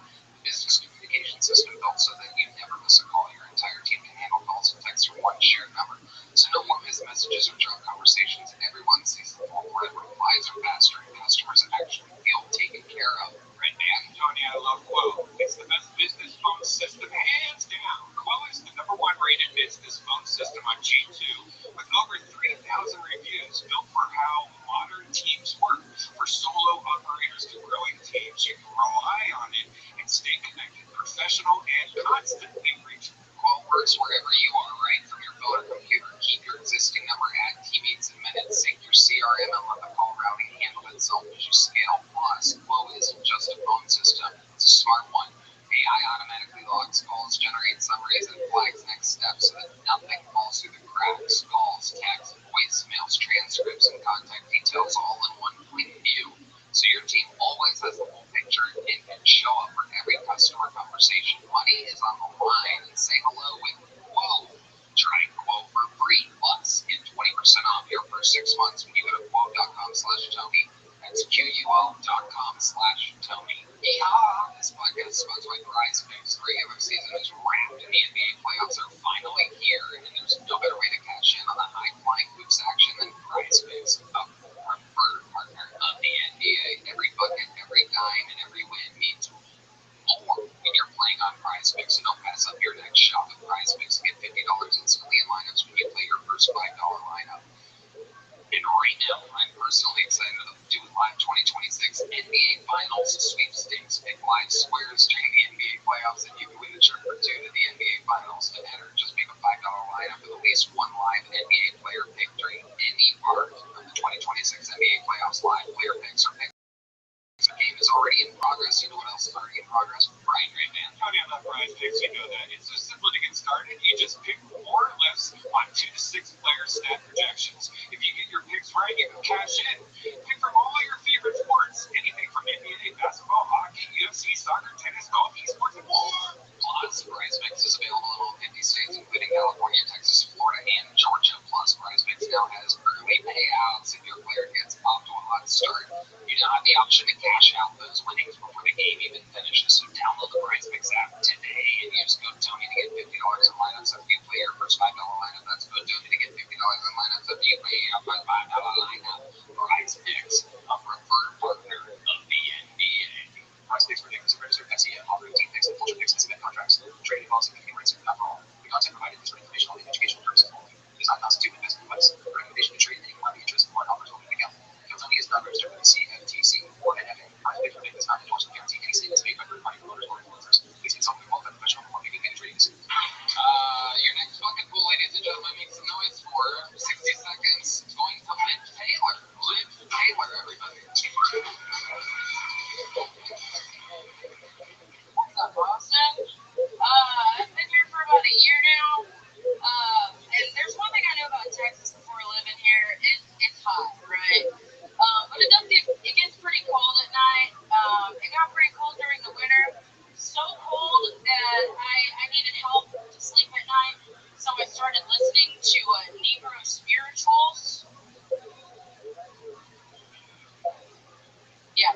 this crazy bitch has got like Wade the Water Radio on Spotify. That's fucking crazy. No, it was just me being too lazy to change the battery in my smoke detector. Hell yeah. I like to think that my dad was somebody to look up to as like an entrepreneur. It was just a really nice way of saying that he was a full-time crackhead. I don't know if you know this, but ZipRecruiter, excuse me, fuck, a sponsor of Kill Tony, actually used to report the average salary.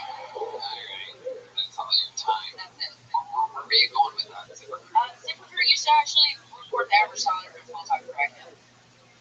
What does that mean?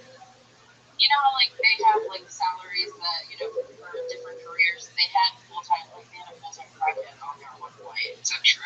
It is. No, I'm just upset I didn't screenshot it at some point. But yeah, when I first started writing, I wrote a lot about my dad. He was actually a crackhead at one point. I wonder if this actually was a thing. So I looked it up, and it was surprisingly $97,000 a year. To be a crack, I don't understand still. Like, no matter how much explaining you do, that it's fine. makes no sense. I'm sorry, I'm the crackhead. It's fine. It's half down. Is your dad still alive? Yeah. Okay. Yeah. But he's not a crackhead anymore. Not anymore. How did he get? What made him stop doing crack? Probably COPD and, just getting old. And it gets old. So, I hear it stays young and beautiful forever. I've heard the reviews, and it seems like the best drug there is. I won't go into You it. sing Michael Jackson at all? I thought the set was going really well until you used the word, and then people were concerned. Yeah. Negro? Yeah, It's weird to see a racist cop. Yeah. It's an interesting. It's a new racism I never saw in God. That's so crazy. I'm Hispanic, does that count? That's even crazier. Okay. Racist cop. So, yeah. Where are you from? Sorry, no. That was good. Go ahead. I moved here from Georgia, so Yeah. check it out. Checks out. And how long have you been doing stand-up? About 2.5 years. How's it going out here on these streets? It's going pretty okay. Yeah, I mean, I work a lot, so Where do you work? I'm the nighttime. Yeah. Where'd you get the cool Waffle House job? I wanted to ask you. My mom worked for Waffle House for like over 20 years. That's amazing. You can say it. Yeah. What? 20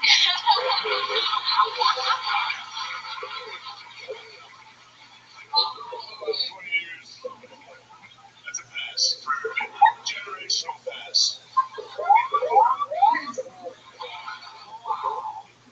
Yeah, dude. Oh my god, that is so cool. The last time I was on, I wore my mom's Undertaker shirt. It just wasn't used. It said "Do Bad shirt." He loved the Undertaker. His action figure's been connected to the fucking robot. Yeah. Okay, so did your mom ever bring home any Waffle House trauma? My mom was like the peacemaker of the Waffle House. Whoa. So she like took it. So she took it. My sister-in-law has been with my brother since he was like 13. She's only like 3 years older than him. But my mom took her under her wing. She was in like a really bad relationship, and so my mom was like, I need a babysitter. Come work in my house instead of here. And yeah, she was just more like she didn't bring home from her. She was a good old Christian lady that just smoked weed. That's about it. Very good. And both parents are Latino? No, my dad is Puerto Rican, my mom's Italian. Was Italian. Was. Yeah, she where's it at there, man? Come on now. You have to say how did she die? She got hit by a car. She got There it is. Wow. Amazing. Yeah. Man, I bet by the end of that accident she was smothered and covered and Chunked and there it is. Yeah, I died. yeah. So,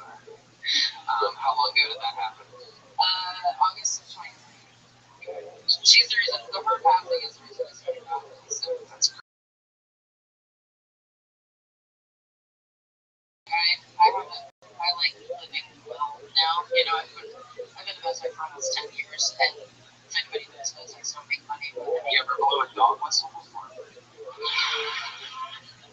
no. What do you think it does? Do you think it attracts dogs or scares them away? I think it hurts their little ears, you know? Unless they're sad and cropped and they're just up all the time. You kill a lot of dogs. It's not challenging that too, Shay. I'm sorry. But it is hard. I give them drugs they don't want. I hold them down when they don't ask for it. I make them. You ever? Well, I was gonna say like I make them go to sleep and you know we do things that they don't know about and wake them up and it's like nothing ever happened. I'm like, you know, Snoop Diddy. It's good. Thanks, you. You done that. Don't do the spirituals one again. But Taylor, you already have a big joke button? I do. I don't have a medium one though. No, that's okay. That's okay. Go fill it out. Hey, better to ask than to not, right? There you go. Liv Taylor, everybody, with another new minute. We're moving on. Moving on. They're fucking cold tonight. You guys having fun out there? Make some noise for your next fucking bullet. Frankie Gonzalez, everybody. Here comes Frank.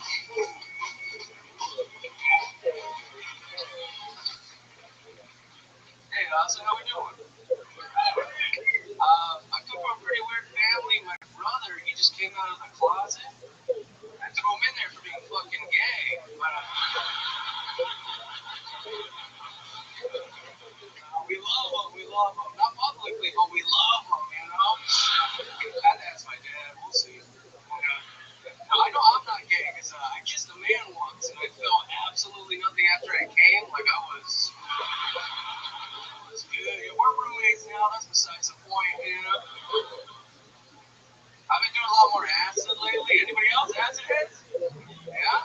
Alright, pussies over here. I love it, dude. I like taking a tag, going hiking like in the forest. I found Bigfoot once. I checked my phone later, which is a bunch of pictures of my black friend like this. Jay used those, get a fresh ass fade, you know what I mean? He looks good. I've only had one bad experience on acid. It was this one time I forgot that I ordered DoorDash, and I got a notification on my phone that said, Muhammad has your orders. He's on. Is that it, Frankie? It's like 10 seconds more. Go ahead. I forgot that I ordered DoorDash, and I got a notification on my phone that said, Muhammad has your orders. He's on the way. So for like 6 hours, I thought I planned 9/11. I was like, what orders did I give out, dude? Popeyes, Pentagon, they're right next to each other, dude. Fuck yeah, Frankie Gonzalez. Solid. Welcome. How long you been with stand-up, Frankie? Sorry? How long you been with stand-up? Oh, 6 years. 6 years. Where at? San Diego. Nice. You still live there, or are you here now? No, I still live here, just visiting. Nice. Yeah. What do you do for a living? How do you make money? Well, mainly stand-up is taking up half of the income now, so that's what's up. But the other half, I work at the YMCA. Okay. What do you do at the YMCA? Shout out the Y. I'm a trainer. I work for Samsung. They don't let me in the fucking back. They don't let me in there. It looks bad if I work people out, you know. It's like, I like the Hispanic pronunciation of YMCA. Oh, wait, what? Oh, I haven't heard of the word. YMCA? What? YMCA? You can hear it? Can you guys hear it? YMCA? Pointed it up. Sorry. San Diego. No matter what ethnicity or if you're born in San Diego, you're white. I have a lot of black friends from San Diego that are also all white. Yeah, that makes sense. Except for when like there's a chance to have like a guilt or anything, then they're like, I'm totally black. I mean, unless they're in court, you know. Are you really a trainer at the YMCA? Oh no, I work reception at the YMCA. Okay, that makes sense. I mean, I don't know if you guys can see me. You got a lot of cute anime tattoos. Oh, what? Oh, you got a little ghost here. Yeah, you got a lady. Oh, that's an actual one though. Yeah. What's happening with all that anime? I went through a phase when I was 20. I I regretted it. Score yourself. I was. It was during COVID. So where you got fucking tagged up? Well, yeah, she was dope in that one show. Nobody knows. Okay, that's okay. Yeah. How are you doing? Okay, good question, Frankie. I want to tell you this. I'm actually coming to San Diego to do a show next week. And I would like to invite you to come and watch that show. Oh, shit. Frankie Gonzalez activated the light. Yeah, sure. Still available. Front row seat still available for James to make a show next week in San Diego. Frankie, do you really have a gay brother? Or is that just a I joke? do, yeah, hella gay. Okay. Has he always been gay? How old were you when you realized your brother was gay? Oh, he's a couple years older than me, so he's about 30 now. He used to eat his ice cream cones like a little bit too passionately. Oh shit. He used to let it drip down. I was like, that's just like inconvenient. Why would you want that to happen? That's when I realized it. And what do your parents think about him being gay? Oh, they didn't like it for the first couple years, but my dad's getting older, so I think he feels bad now. When you say they didn't like it, like did they verbalize that? I didn't speak to him for about like 2 years. Yeah. So Did they talk to you about it? oh yeah, they did. Like, why is he gay? Right. I was like, I don't know. There was that one time when I was 8, and there was like, You guys have a kid here. he wanted one. What's the gayest thing you've ever seen him do? Oh, I fell asleep on the couch one time. I got really drunk. I was like 20 years old. I fell asleep on the couch. I wake up. A man comes. I was living with him alone. A man comes out from the room. He comes out. They both walk out the front door. 2 minutes later, a second man comes out from the same room and leaves out the front door. He comes back in and says, "Don't tell mom and dad." And that's all we ever talked about. He's about 5'4". I don't think he was one of the guys on top, if you know what I'm saying. Wow. Yeah, I'm saying. Wow. Wow. Frankie, that is incredible. And how about you? Do you have a girlfriend? I do, yeah. Where'd you meet her at? San Diego. Where in San Diego? Just at a bar, just a brewery. And you went up to her, what'd you say? Yeah, she looked like I have a Jewish fetish. She looked. Wow. So you saw her, she was picking up a nickel off the ground. She was. Well, I tossed it. So like, there we go.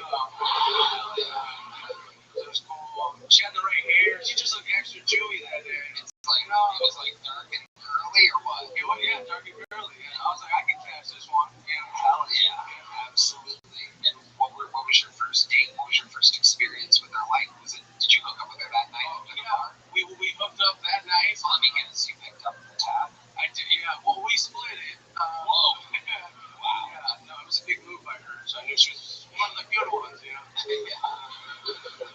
No, we went back to her place that night, and the problem is I had a shift at the Y at 7 a.m. And I told her that, and she said, "Okay, well, we have to go to work." And I was like, "Well, somebody who really wanted this dick would be like, hey, skip work for me." And she didn't say that, which really kind of hurt me a little bit. And then, but we did end up fucking, and it was cool and everything. Hairy, but Jewish, it was fine. I woke up the next morning, no foreskin. Where did it go? Yeah.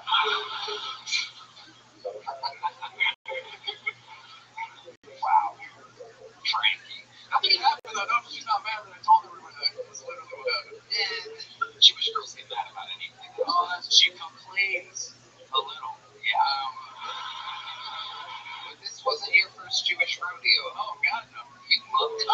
I'm sniffing them out. I like to invest. I like to. So you go to this. He goes in the bars. He's like, "Yeah, you're offering a piece of this steak." Who speaks Spanish? Amazing, Frankie. Congratulations. Very fun set. Very fun interview. It was a big one, but there you go. So much. Frankie Gonzalez making his girlfriend debut. We are rolling, everybody. Well, this podcast is sponsored by Cheers Health. Recently I woke up after a totally normal night drinking alcohol and still felt bad the next day.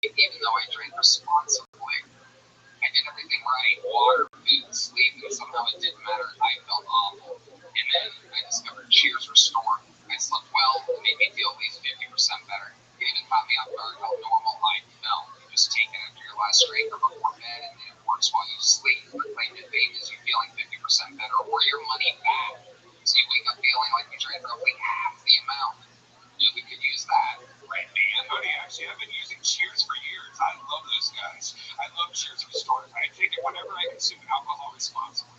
Cheers Restore helps you metabolize alcohol more efficiently and supports overall liver health. Most people think dehydration is why you feel bad, but the real issue is what happens in your brain and liver while you sleep. Oh, I felt that before. You ain't lying, right, man? When alcohol leaves your system, your brain goes into rebound mode, which is what makes you feel bad. The DHM in Cheers works while you sleep to smooth out that rebound. At the same time, alcohol converts into a toxic byproduct that your liver has to clear out. The cysteine in Cheers helps speed that up. Cheers is backed by doctors. Cheers is also available at 30,000 retail locations. Take Cheers Restore after your last drink before going to bed a week of feeling at least 50% better or your money back. For a limited time, our listeners are getting 20% off their entire order by using code PhilTony at CheersHealth.com. Just go to CheersHealth.com and use code PhilTony for 20% off after your purchase. They will ask where you heard about them. Please support our show. Tell them we sent you. So one word name your next fucking call, everyone. Those are always interesting. Our first one word name of the night. Make some noise for Nikki, everybody. It's Nikki.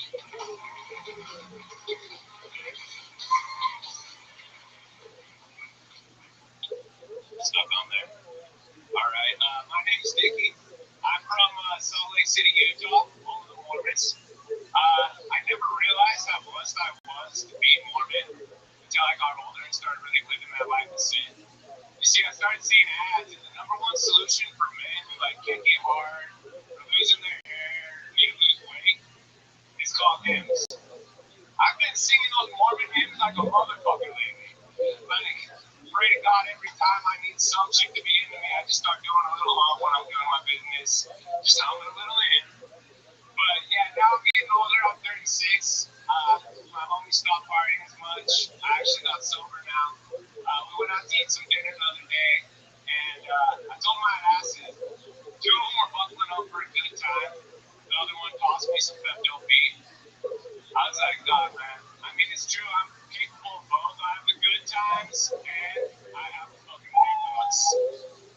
Yeah, that was rough.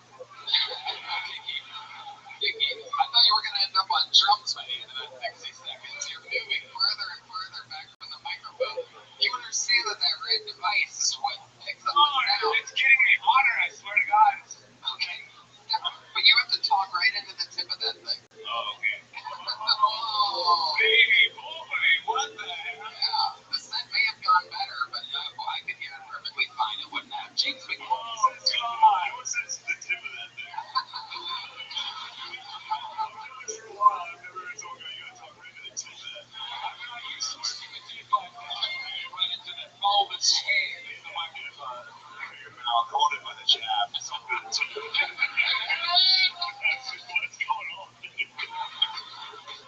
Dickie, all I was going to say is there's a lot of setbacks in this business, and there's a lot of things that are going to make you think you can't keep going. But I've never seen anyone just not getting it out of the mic stand with one of the bit of easiest to get up. There's going to be so much worse stuff that happens in your dream of being a stand-up comedian. Oh, yeah. Getting the microphone out of the monster. Dude, that thing was scary. I was like, is this thing working? You still haven't taken it out. I know. You don't believe it. Yeah. Oh, my God. Let me start that over. Powerful. Son, Excalibur over here. Dickie is sweating bullet. I am, gentlemen. He's human over here. Soaking wet. He was dry as hell when he came out. Oh, He's dripping at this moment. here it is. God. I flew out here. I didn't sleep last night at all. This is fun. Okay. Dickie, we're going to get to that. Relax. Oh, man. So, how long have you been doing attempting stand-up comedy? Dude, this is like my second time. Okay, so where was your first time? When was that? It was in Salt Lake. When? Probably 6 months ago. So 6 months ago, you did an open mic?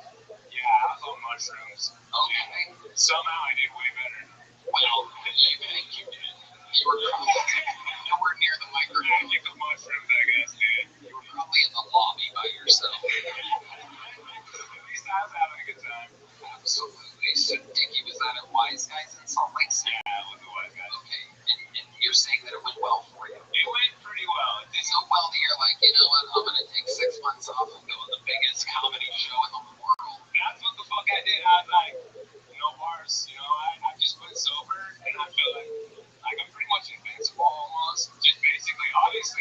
but I feel that way. I feel like I'm some sort of genius as well, but I'm just not really stupid anymore. It's perfect. Let's check in with James McKee. Well, I mean, I know you said you're born from Salt Lake City, but are you also Hispanic? Because no, I don't feel like Hispanic, and you have the same intonation. No, man. No, the mustache and the tattoo. Yeah, well, great. Yeah, I'm just a good old white boy from Utah. It's just a vibe. The last three X is a strong vibe tonight. It is an extremely Latino presence here. Contrary to haircut, maybe? Oh, I don't know. Sorry, Dickie, relax. I figured You know what? Step back from the microphone a little bit. A little too close to that. So, Dickie, what do you do for work? I'm a bartender and server. A bartender and a server, but meanwhile, you're saying that you've been sober for how long? About 6 months. So, what made you get sober 6 months ago? Just a lot of really bad shit. Like what? I mean, So that's what we like to find out about here. I got in an accident. I just, You were drinking and driving. Okay.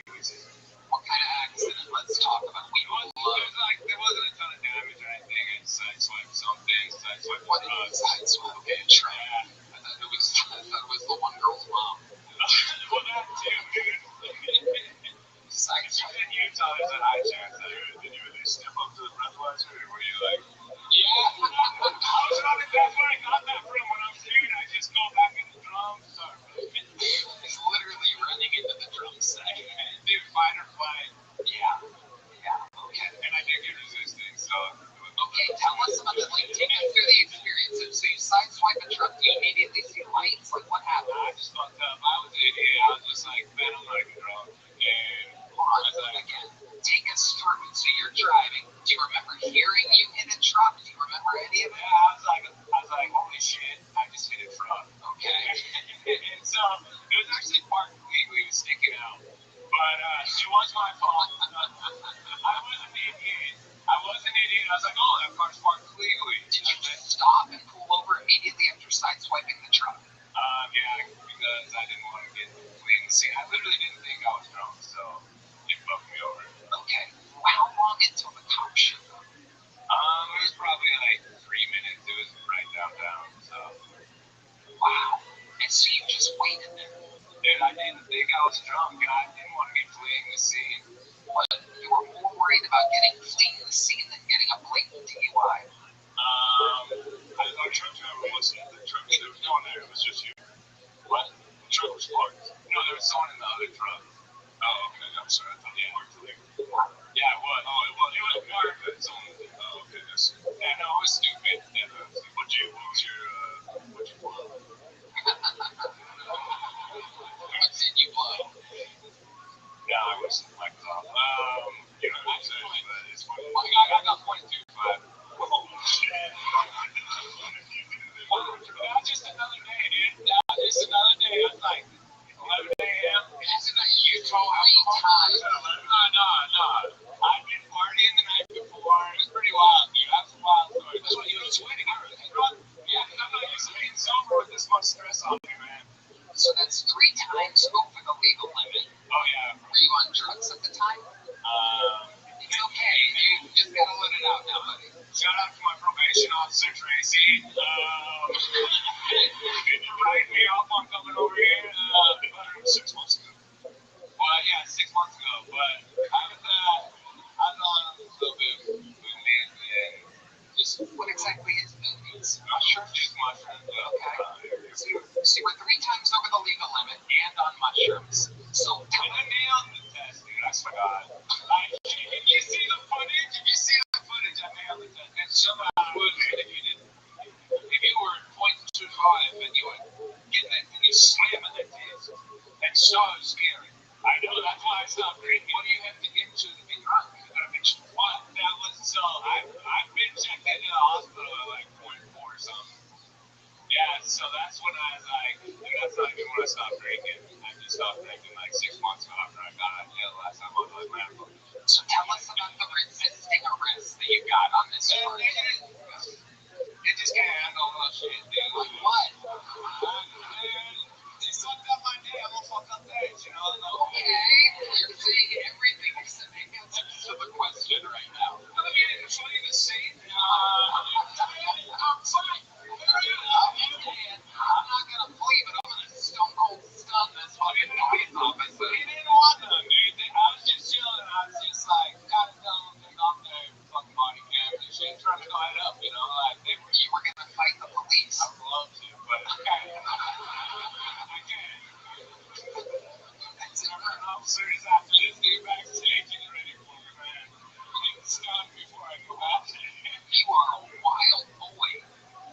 I'm chilling now, though. I'm so. I'm not trying to go back to jail no more. Was this comedy set that you did, was that before or after that open mic? The comedy set? Yeah.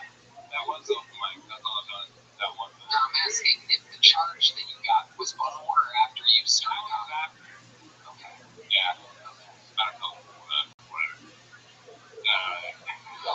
There's another one? No, it's good. Tell us about that. It's very compelling. You're doing It's very likable. You're very likable. yeah, you're using sound good. No, it's great. You have the best interview of the show so far, right, everybody? The honesty is bleeding through. I know, like, I'm just, like, ashamed of all my modern family. It's great. You've turned your life around. Don't go home. No, it's great. It's Now I've turned my life around, yeah. okay. So what was the other charge? What else did you get arrested? I don't know. Like, it's just funny. What do we want to I don't know. I got, like, raided for like a while ago. You got raided? Oh, fuck you. What did you get raided for? It sounded fun, dude.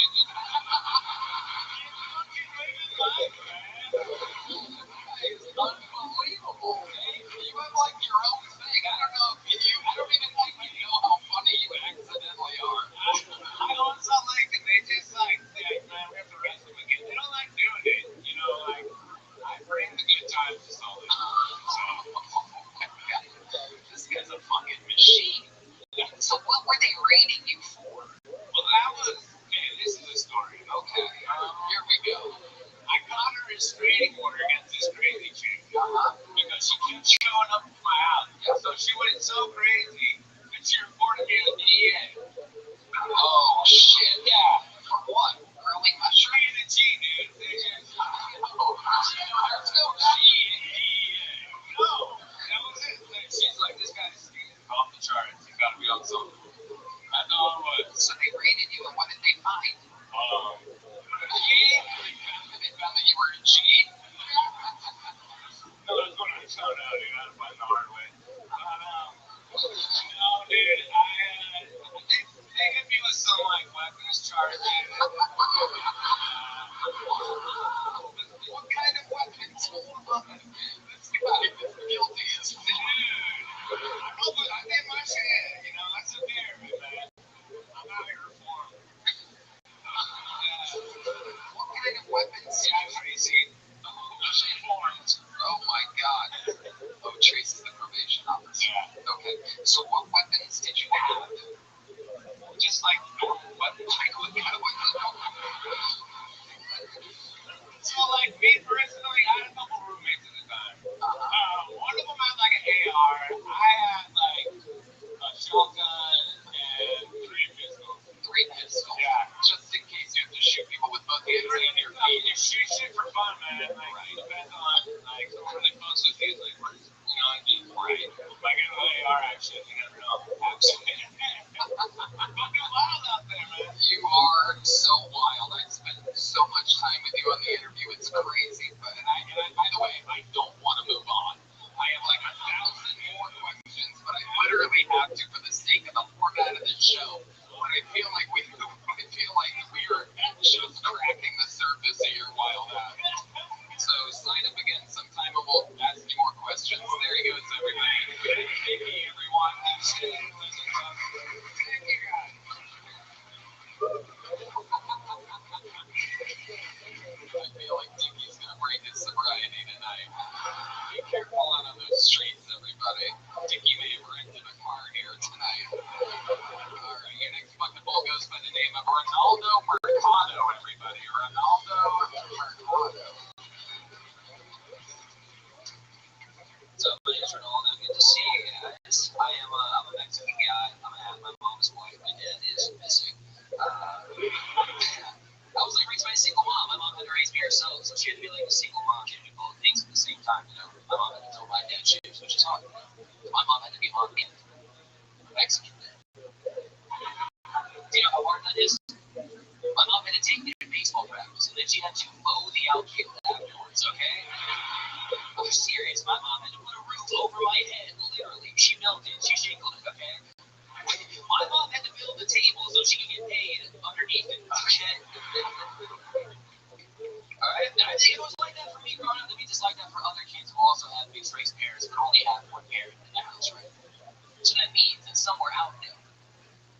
She's a black mom who has to be a white dad. And every day she has to go up to her kid and go,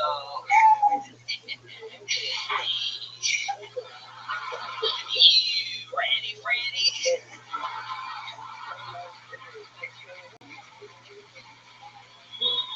Fuck yeah. Ronaldo, come on now, everybody. You've been on the show a couple times before, right? Yeah. Awesome. I love it. Fantastic. Welcome, friend. Of course. It's the bucket's fault. But yeah. So tell us, how's life been? What's going on? It's good, man. Things have been fun. Been doing a roast battle here in the city, roast battle here in the club. I won, which was awesome, which is fun, man. It's been great. Yeah. What else? How about in like real life? Just been boozing a lot. Doing a lot of drinking. Mostly that. I got so drunk the other night I went and ordered from a Mexican food truck. And then I was walking down the street. I was trying to find where my Waymo was, but I was looking at my phone with my torta in this hand, and then I just tripped and I hit the curb and I smacked my knee and I fell really hard. And I fell so hard that some dude behind me was like, "Yo, are you okay?" And I didn't turn around. I was embarrassed. Did you drop the torta? I did. Tell me there's not a big Hispanic vibe tonight. There is. I can confirm there's definitely a vibe.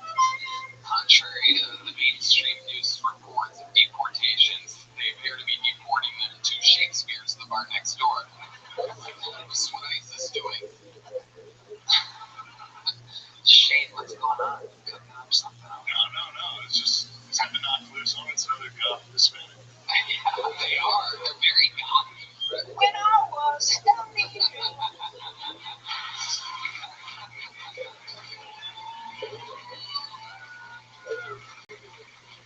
sometimes a photo just gets sad and shit. It's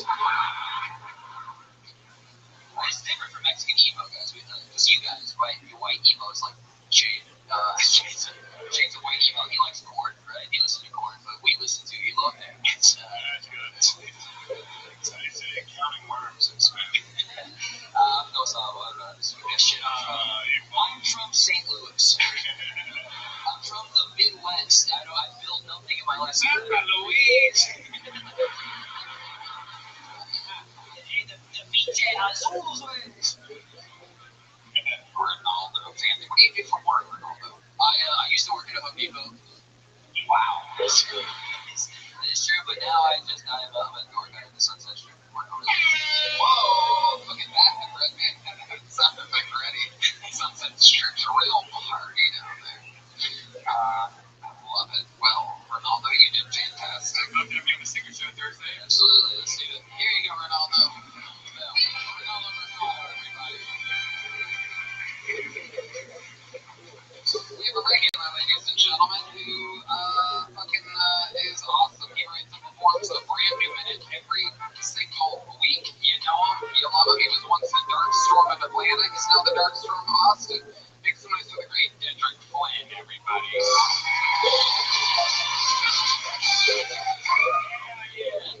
Oh man, it's summertime. I love summertime because my white friends show back up. They go into hiding when it's winter time, and I miss flexing how good my white friends is. Like on the internet, like all of my black friends and family, they hit me up after I post a story of me on another jet ski that I didn't just pay for. And they're like, "Hey, share your white friends with us." And I'm like, "No, nigga, y'all don't know how to act. Y'all don't know how to act at all. Like I got better white friends than white people. Like what did you do last weekend?" I was at WrestleMania. I was at WrestleMania because my white friends took me. It was a great time. So I finally decided to take my brother out to a sandbar party. Sandbars is this thing that happened in the ocean, and like a piece of land come up, and then you take a boat over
are sandbars like? I've never actually been to one. Oh, bro, you gotta.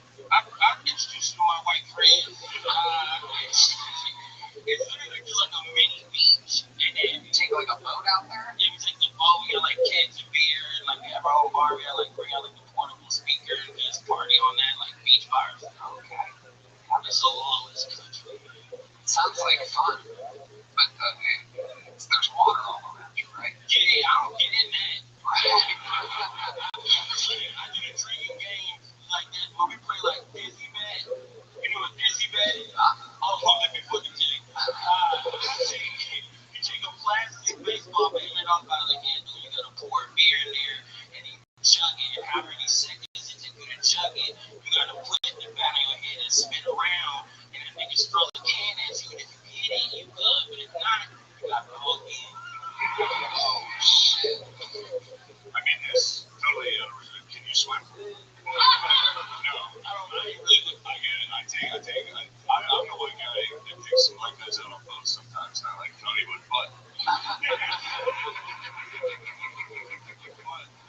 Then we start drinking, they start getting confident in their swimming ability. I put that, and they jump in. They're like, they're holding on a side, they're like, drink five, they're like, I can swim pretty good. And then I gotta save them. Yeah.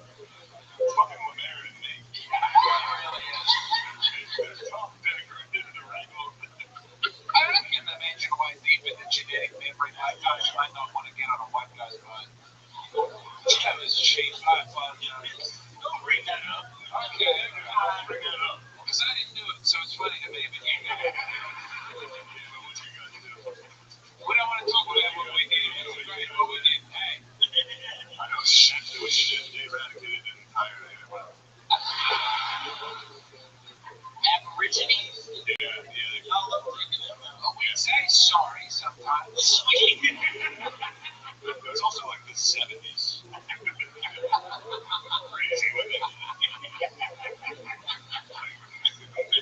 John Under came out, or Men at Work came out, like, well, that was that. We're going to have a good soundtrack when you're doing a genocide. I don't know what to tell you.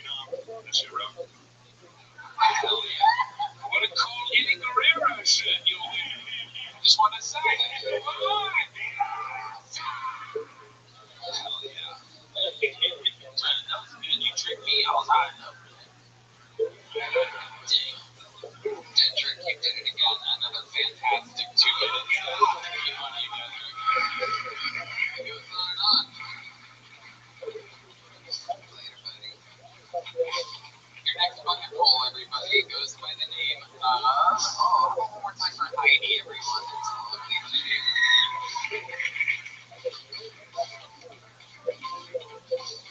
And we're going to keep it moving. Your next bucket poll, 60 seconds on Earth. It goes to Brandon Fields, everybody. Here comes Brandon, everyone. My God.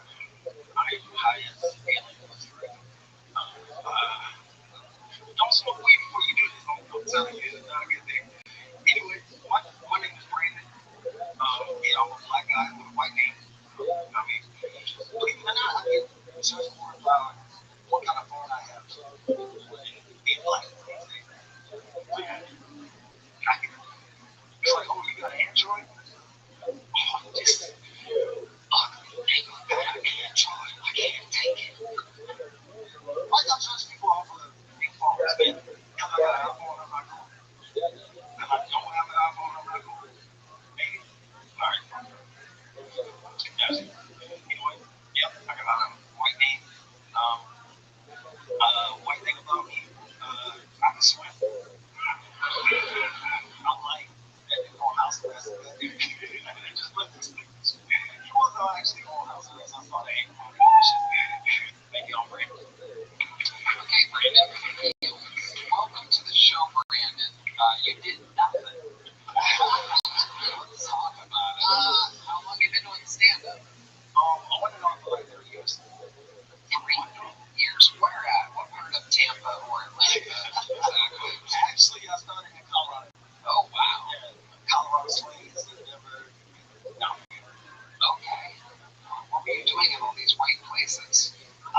Mexico, stuff like that. And all that I got there, blowing shit up.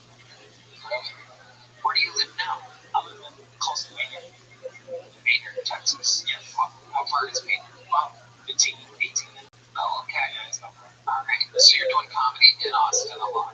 Oh, not that much. I'm on and off. This is actually my first time signing up. You always wear that hat. Do you always look like someone dipped the Gordon's fisherman in chocolate?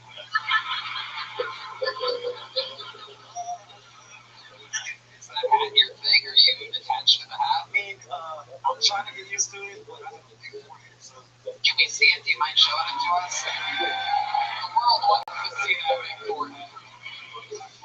Oh, shit. Oh.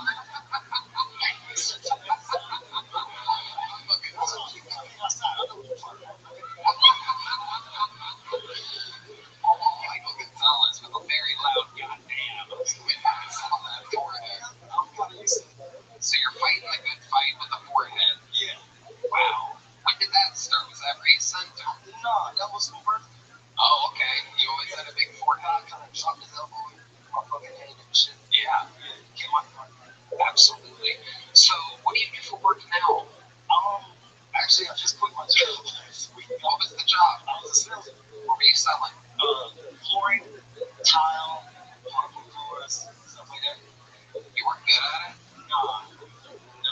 How long did you do that for? About a year since I got here.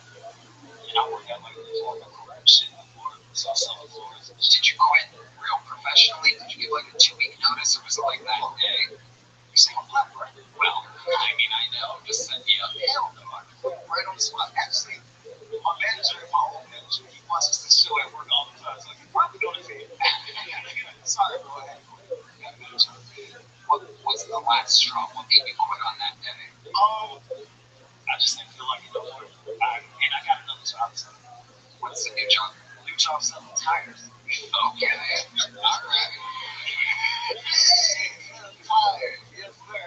I think you'd be good at that since you kind of look like one. Y'all start tomorrow, so hell yeah. It's going to be a good year for you. Come on. Yo, you did it. That was a quick tire job. What? It was good. It was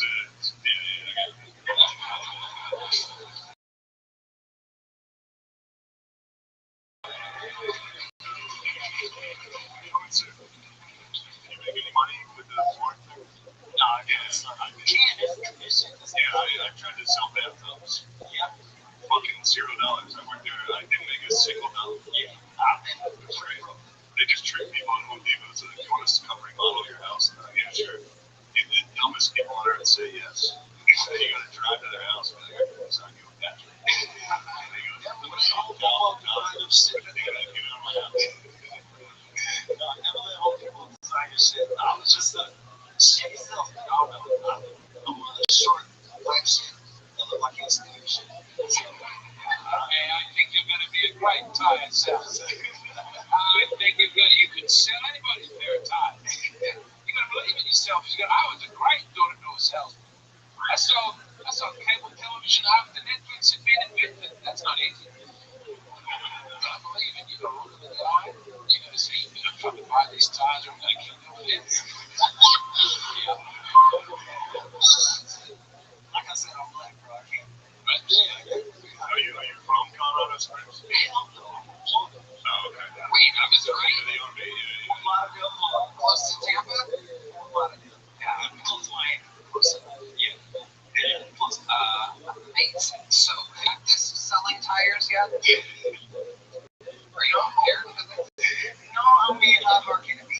You get a butt tire, I gotta do it.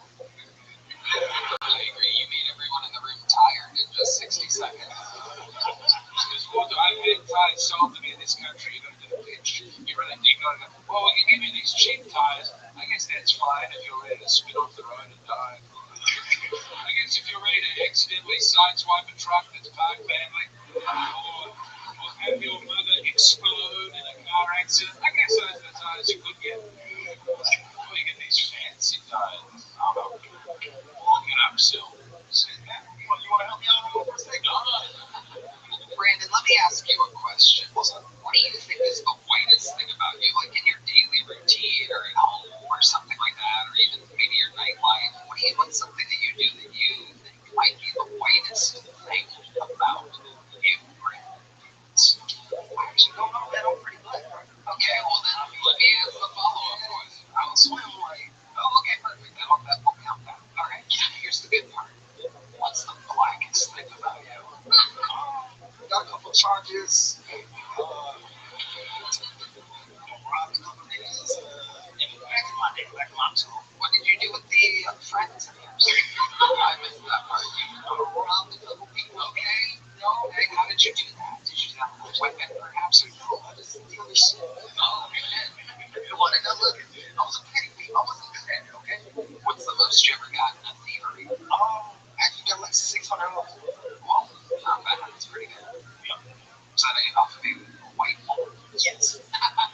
sick of you doing yourself down. You said I'm bad at selling floor, I'm bad at selling tires, I'm bad at rubbing a white woman. I think you were good at rubbing that. I think you focus, you say you might do it, you do anything you want.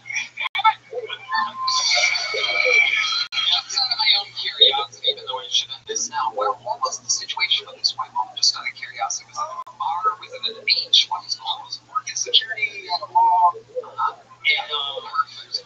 Lisa's an inside job. She calls the wallet. Did she report it to you?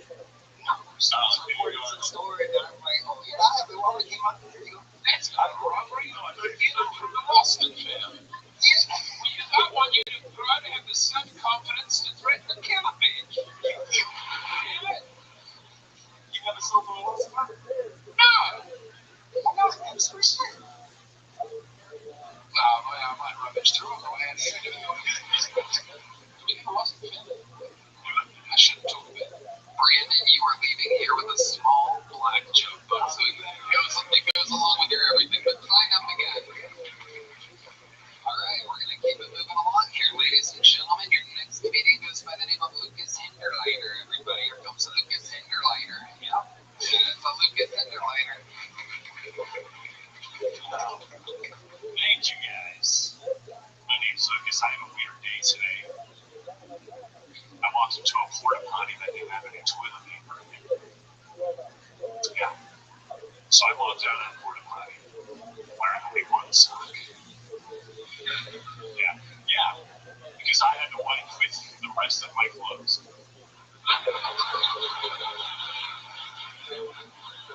Y'all ever do that? Y'all ever walk out of a porta potty with a sock on your dick? Oh, you thought it was on my foot? Oh, no. It's on my dick. It's going to be weird. I was hanging out with my grandpa recently. My grandpa's getting old. I was in his room recently and found a box in his room that was labeled barely legal porn. Yeah. Now in 2026, barely legal porn is 18-year-old girls. But my grandpa was so old that it was all just interracial.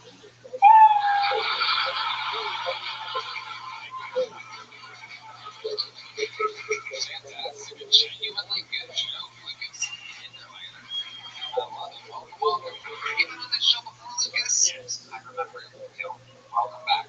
How's everything been going? Fine. How long you been doing stand-up? 10 years. On and off 10 years. Where at? I started in St. Louis, and I did it in New York for a while. How long have you been here? About 2 years. What do you do for work? I sell motorcycles.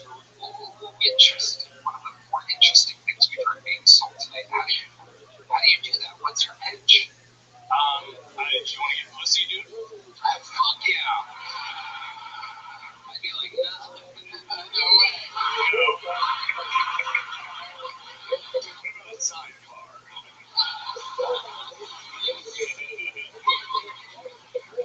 Oh, what a dream. Yeah, you should get a motorcycle and I'll ride in a sidecar, dude. Come on. You know that fucking big dog playground. You're going to get a sidecar soon. I love pedicab. I'm actually a sidecar with this. Yeah. I would like to get a sidecar.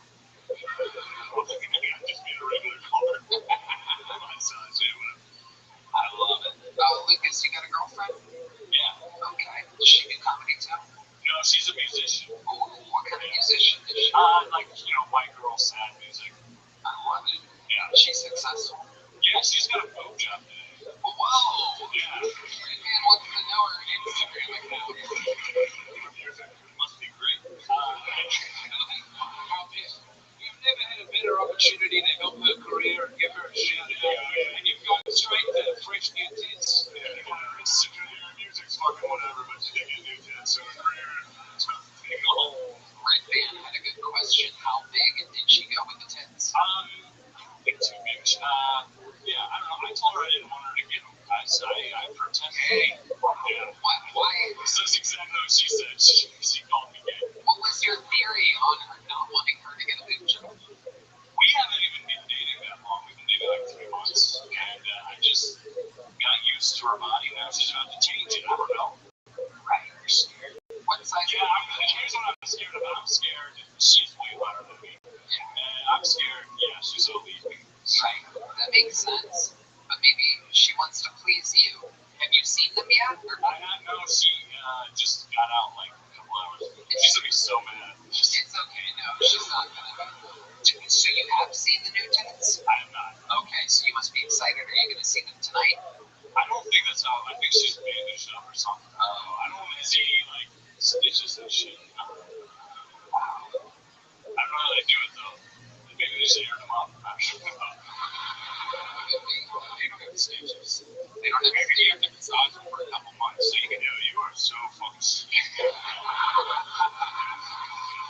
Why would you know anything about that? But she left you after the test. Exactly. Yeah, it's not a good sign, but whatever. It's coming. Yeah. Amazing. So, you don't want to see stitches or any damage whatsoever. Man, I'm not afraid. Like, I know they're gonna look fine, but I'm like that first picture. I'm afraid they're gonna look crazy. I don't know. People offside or something. She was in Canada, so it was like free healthcare. Tits. Those taxpayer tits. Yeah, those are. Ridiculous. But I told her to go to Mexico. She went to Canada. She went the other way. Free tits. You might be the one leaving her. Yeah. No, she's way too good for me. She lives in Canada full time. Yeah. So you're in a long distance relationship. Yeah. We've had what's that? Yeah. You guys are not together. I'm sorry to tell you. We met after my last appearance on here. She slid in my DMs after. Wow. Yeah. Look at that. So what do you guys do? You like FaceTime? Well, so I don't know. She's been here like 3 times in the last 3 months. I just paid for tickets for her flight here. Wow. You make that much money selling motorcycles? No. I finance that. And what? Oh, they were free tits. That's right. But she didn't tell you what size she was going to. No, she knew I didn't like it, so she just hasn't talked to me about it. I hope they're like those obnoxiously huge tits. No, I hope so. I hope they're like anime giant tits, like the ones in your newly banned AI video. Cat brand. Alright. Lucas Hinderleiter.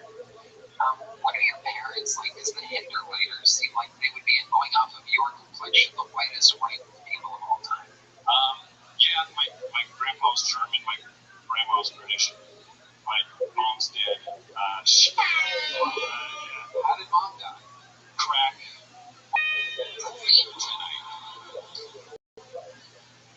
It was drug related. I don't know. I didn't ask too many questions. It was kind of wild. Interesting. How recently did that happen? 4 years ago. 5 years ago. Check good tits.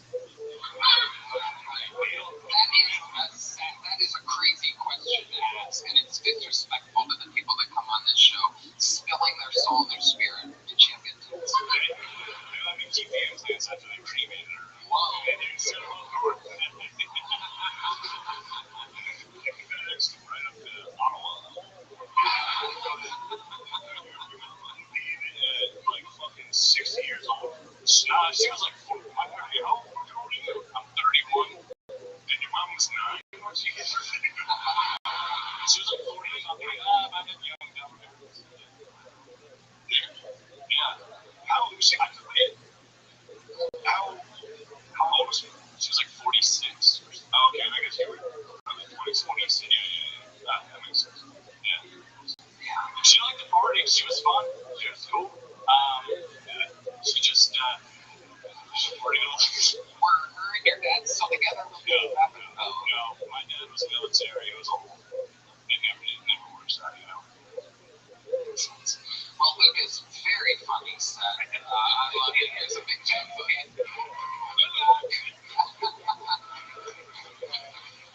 Hell yeah. On a very Latino episode indeed, we have our second Gonzalez of the night, our third Gonzalez on stage tonight. Make some noise for Matt Gonzalez, everybody.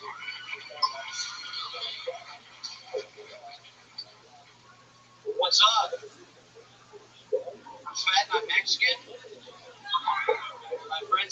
was getting speak. I'm being Mexican. Obviously, I grew up Catholic. Growing up Catholic, I'd always have like the old ladies at church. They'd be like, "Mijo," pinch my cheek. One of these days, you're gonna grow up and you're gonna be a priest. I don't know how to tell them. I don't want to fuck kids.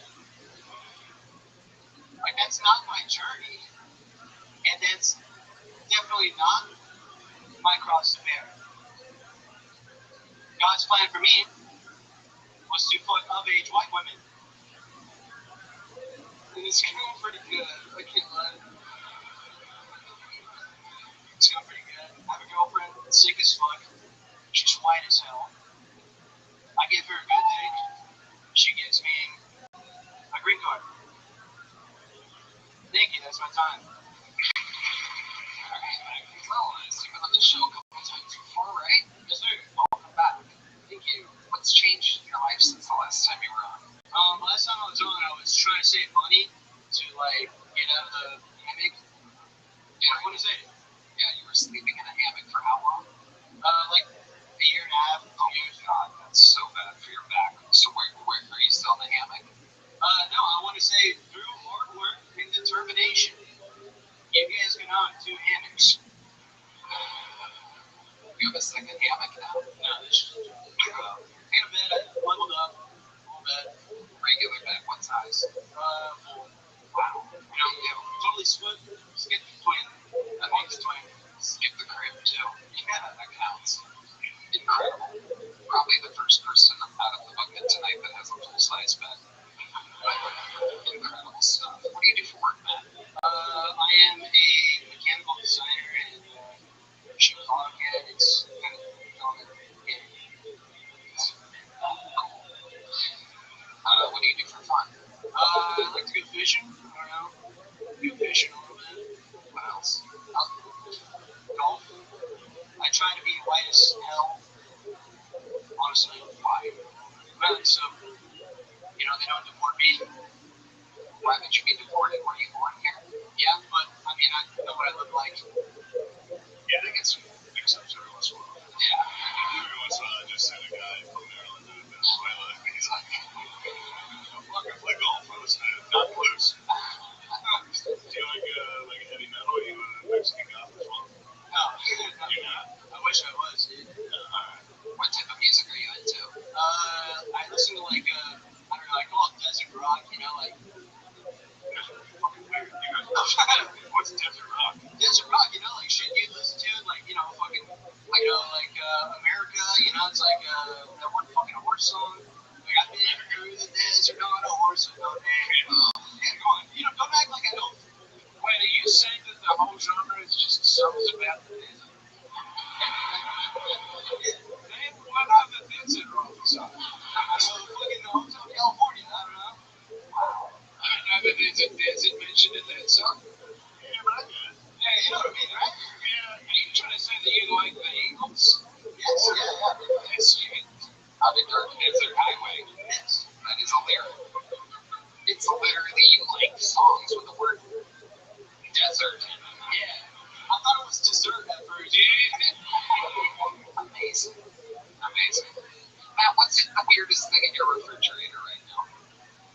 Probably like, it's nothing really weird. I don't know, just like some empanadas or something. No, there is. Think about it for a second. I'll give you a second to think about it. Think about the door, perhaps a condiment, an odd thing. I don't know, like, I live with my grandpa and my brother. Perfect. So, So what's in the fridge? I don't know, I haven't gone in there. I know they're in my bathroom, though, there's some weird shit. Like what? I saw my roommate's sex toy. It was like a little cock ring in the shower. So you live with your Nirvana and your puppy? Wait, it was a cock ring? I thought it was going to be a flashlight or something. You found one of them. A cold ring with a penis?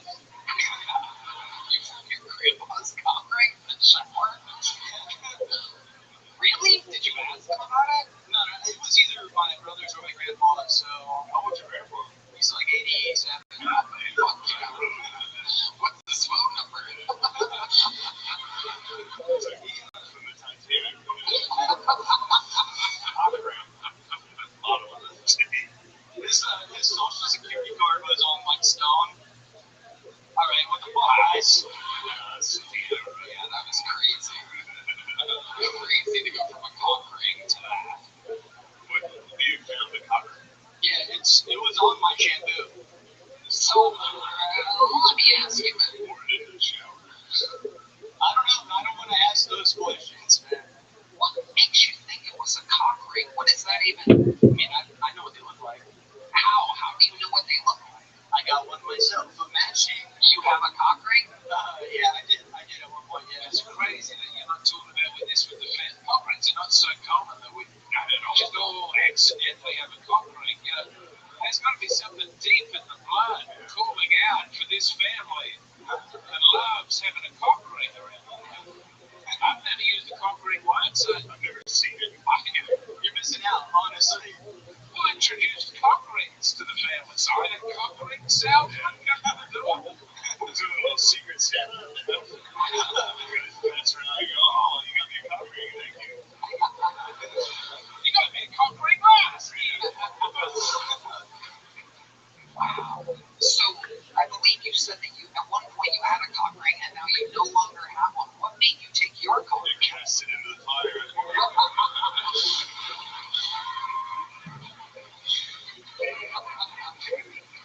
When you put your cocks together, Shazam comes out. Sorry. Yeah. What are you cover rings are in your fucking mouth? Yeah. Here's the planet to banana family reunion. What made Your you family, your grandpa has that Michael Jordan photo, like, it's the same fucking ring.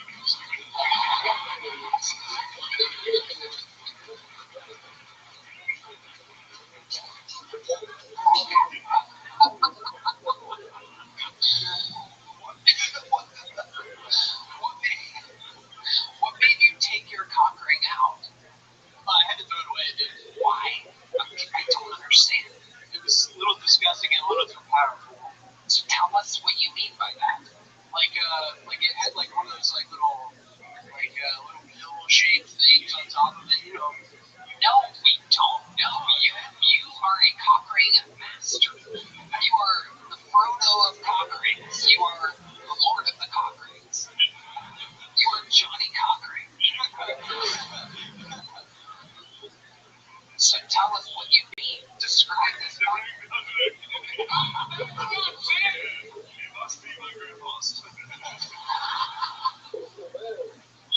No, so it was like one of those cock rings that had like a small vibrator on it as well. You were just too good at that. Is that what you guys do right now? No, I'm saying I Give it a shot.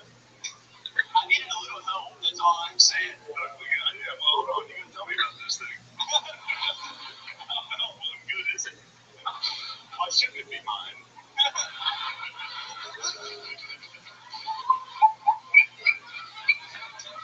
Now, believe it or not, I actually didn't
I'm not saying her. I'm saying the previous ones when you had them. I would never disrespect. Oh yeah, those yeah. Yeah, that way. Yeah. So like you would literally bust this thing out. Let's say you just met a girl and you're lucky enough to have her back to your place on your hammock or whatever at the time. You would literally, I'm just trying to confirm our beliefs here. This was hammock days, right? It was pre-hammock days. Pre-hammock, what the fuck were you sleeping on before? Newspapers?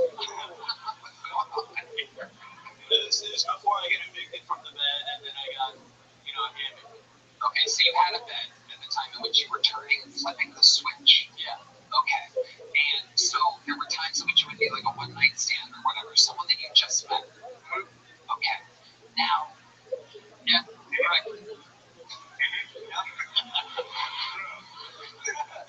Fucking nuts. It's actually just above it.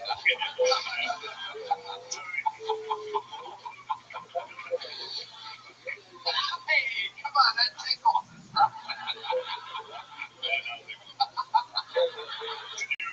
So, she was the shower in the morning when you saw the contract? It was at night. Yeah. I wasn't sure if you were both passed out with the contract on. Still buzzing. And the shower, I was like, oh shit, I forgot. So one could assume that this was your grandpa's cock ring and that perhaps he was jerking off in the shower while simultaneously using the vibration while trying to hold out or something like that. I guess one of two people. Okay, right. So it's either the brother or your grandpa. Runs in the family. It's a lot like Teen Wolf. I don't know if you guys have seen Teen Wolf, where Michael J. Fox reveals to his father that he's been turning into a wolf, and the father shows him that he indeed is also a wolf. It's in the bathroom. It's in the bathroom. It is in the bathroom. It's a bathroom mirror, and it opens, and the dad looks a lot like James McCann, by the way. The dad, almost the dad in Teen Wolf. It shockingly looks like James McCann. I think it's beautiful that your granddaddy took that opportunity to hand bring down the.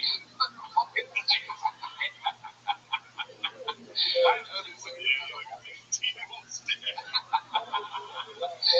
gonna just zoom in. Oh, you can't really. You gotta. No, there's no. You look like a hairy guy. Yeah, that's what you look like, James. But have you and your brother discussed the conference? No. You guys had just both stumbled upon it equal, like. No, I don't bring it up. I don't say anything. Do you have your brother's phone number? Can we call your brother right now? How many do we call? We are in no excited in interviews. It's just gone on way too long. I think it's time we solve problems because let me remind you, If the brother says that that's not his cock ring, that means it is the grandfather's cock ring, ladies and gentlemen. And we will have to call the grandfather. Can we unlock Matt Gonzalez's phone, please? Oh my God. All right, so here's what we're gonna do, Matt. When you hit send on that, hand me the phone and I'll flip it on. You can put it on speaker because I have to put it to the base of the phone, much like a cock ring. You can hear it calling. Base. Hey, Sammy, how are you? What's up? Good. I'm here with your brother. This is Kel Tony. You're on a live podcast right now. I just want to warn you. And your brother's crushing on stage. He's 14 minutes into an interview, and we have a crazy question to ask you. Okay, all right. Go ahead. This is a lot like Who Wants to Be a Millionaire? Phone a friend. Was it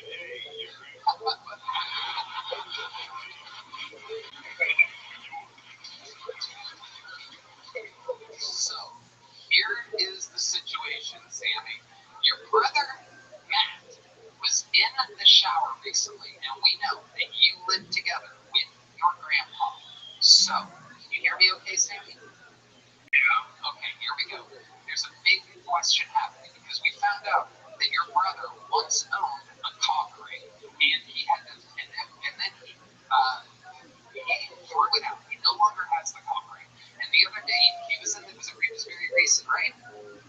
Yes, the other day he was in the shower. So we are curious because it's either your cock ring that he found in the shower or it's your grandfather's cock ring.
after a chlorine pool. You're gonna need the covering. And then, according to your brother, you decided to put your cock ring on his shampoo bottle.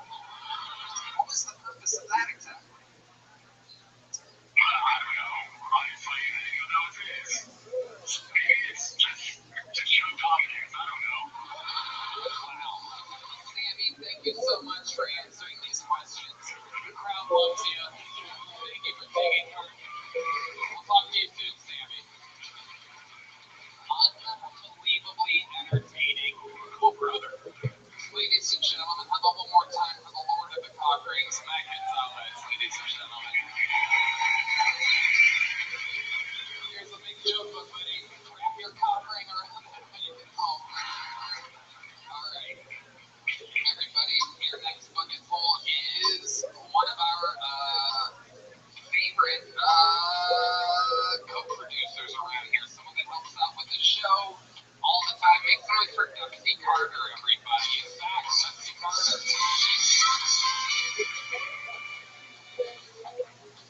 After a bit of self-reflection, turns out I'm too racist.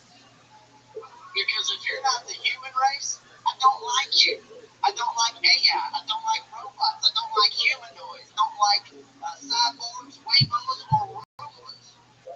Basically, if you ain't got blood vessels, we ain't friends. What do I look like hanging out with a bunch of wired beings? I want to be around a bunch of wired beings that have kept cooking meth. Speaking of drugs, they've been talking about legalizing marijuana in America, and I've got one problem with that. This new generation will never understand the prohibition. They will never remember peeling apart Mexican brickweed.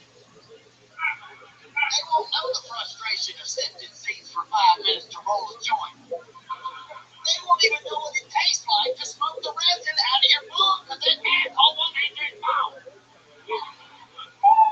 Other than that, I'm okay with it. That's what I'm at. Carter, ladies and gentlemen. Did you say wired beans? Wired beans. Like wires, things that exist. Got it. Wired beans. Got it. I couldn't hear that correctly. Fun set, Dusty. How's it going? How's it going? Good. Had a blast at WrestleMania last week. Hell yeah. Hold on, I'm looking at this fat guy ducking. That's a lot of work, that guy. That's a lot of work. That stressed him out. Yeah. No doubt about it. Yeah, WrestleMania was fun. Got there. I almost thought. You know how hard it is to walk with that guy. Yeah. I think he wants to do his leave, and your set made him go, all right, I bet enough. Or it made him hungry. He may have heard wired beans, and he's like, I need some beans. Amazing. So, Dusty, tell us more about your life. You used to cook meth, right? Yes, I did. I was an interested being in myself in a former life. You were a bean? Yes. not the one in Chicago that you found out about. I know nothing about the bean. We talk about the meth stuff every time I'm on here, but we never talk about the fact that the only chocolate I eat has a pulse. Really? Wow. Let's talk about that. I've been with a black woman for 6 years now. The same black woman for 6 years? Yeah. Wow. What'd that be like? The reason I brought it up is you always ask that question, and these guys are always talking about the difference. The true difference between a black woman and a white woman. When a black woman buys you something, she expects you to wear it, and she will remind you every time you get ready to go out that you should wear it. But she also reminds you if you entertain any compliments, you will be buried in the same fucking thing. Wow. A white woman will buy you some shit, never say nothing about it. Next thing you know, you wake up on a snap. What do you mean on the snap? You know, the show where white women kill their. Oh. Yeah. You just get kidded. They trip. God. They trip? Yeah, white bitches be crazy. White bitches be tripping.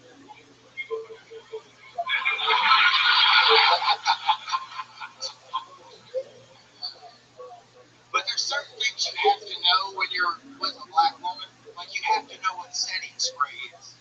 What setting spray? It's a special spray that ladies use after they do their makeup, kind of seals it up. Clear coat the paint job, if you will. Wow. That's very interesting. Yeah. Because if they're not wearing it,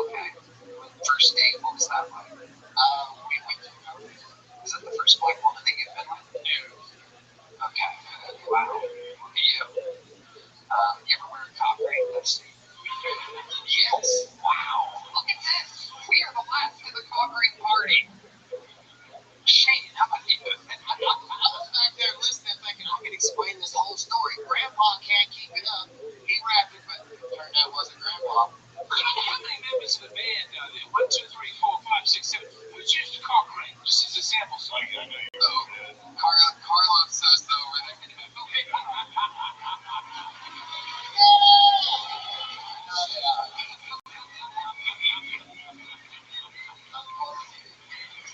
It's just more of a hard than I expected. You never seen concrete before, right? You were using concrete? No.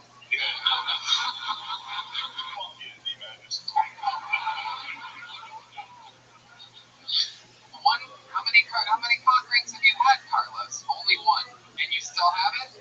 No. Wow. You got rid of it.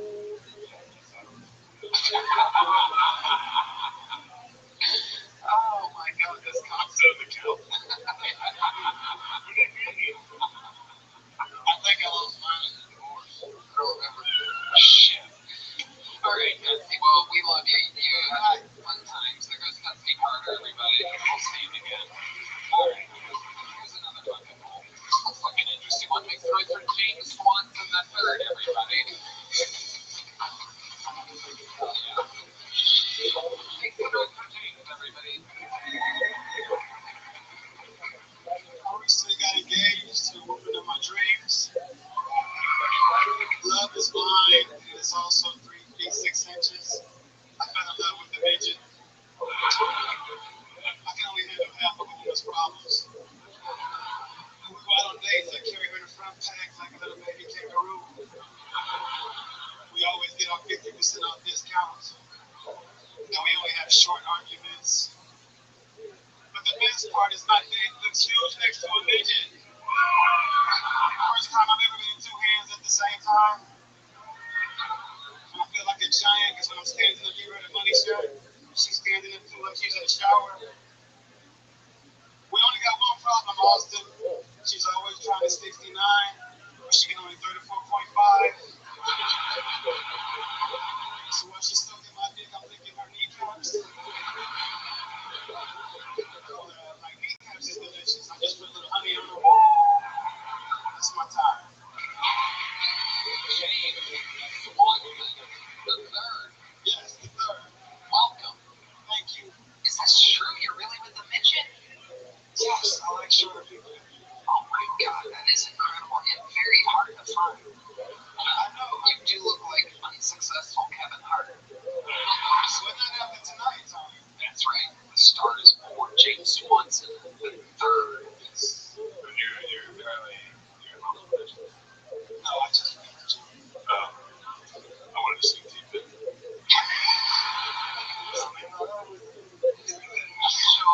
Sure.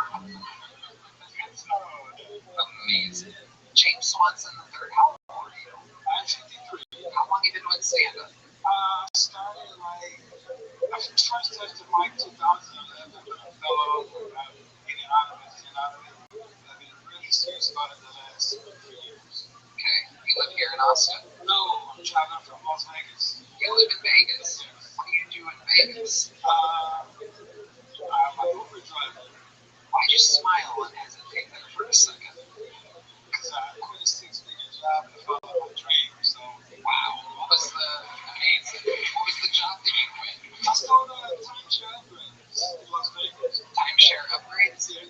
Wow. I actually like timeshare. I'm so glad. Everyone was like, he quit a 6-figure job. What a bald man and a dream. And then like, you sold a timeshare there. What a fucking piece of shit. This guy. I've never heard. I don't know what the fuck his problem is. Fuck him up. Old dad looking ass. James Swanson the third. This is incredible. James Swanson the third means that you knew your father, right? I did. And that your father knew his father. Yes. That is incredible. 3 generations in a row. That's like a Powerball or something like that. That's the trifecta. Yeah, the trifecta. Absolutely amazing. Do you have any kids, James? I do not. Okay, how have you gone avoiding that your whole life? Well, I'm still a kid, so I bet kids can't raise kids. Amazing. Amazing. 53-year-old child. What do you do that's so childlike, James?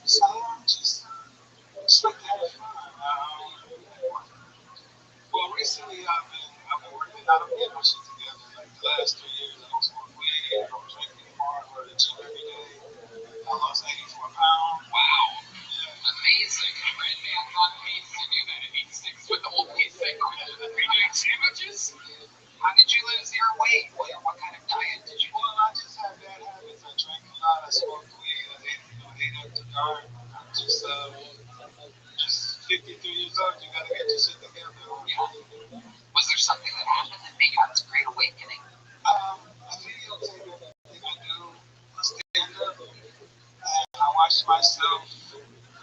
I really love comedy. I want to take it as far as it can go. I was on a thin line to be laughed at or laughed away. Right.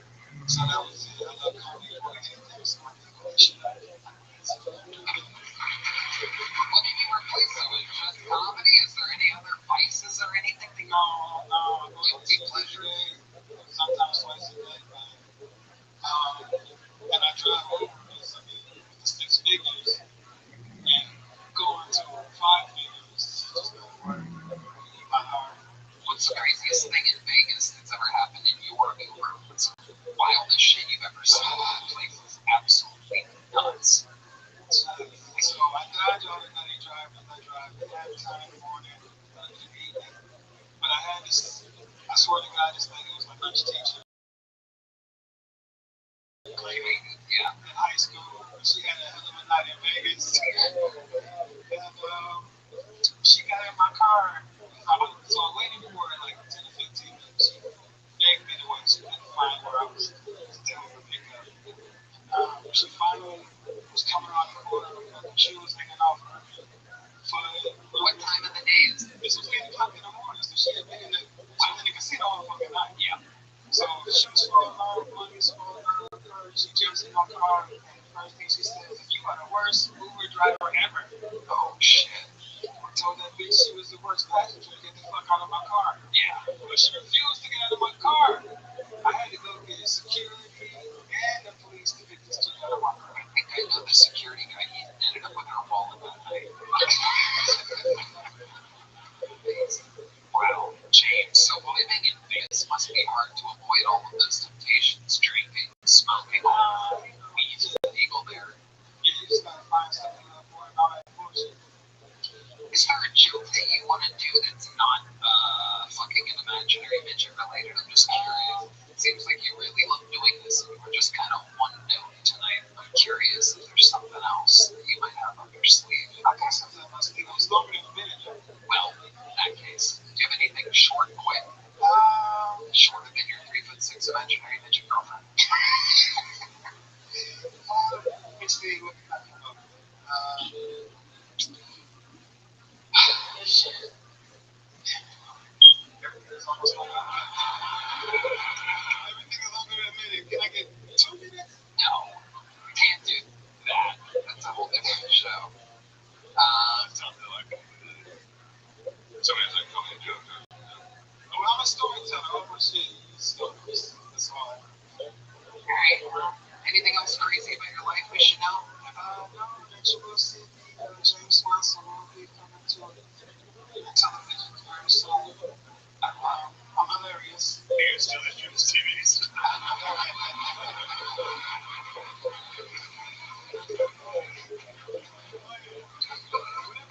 Whatever it takes. James Swanson the third. Here's a medium joke book for you. Come back, sign up again sometime.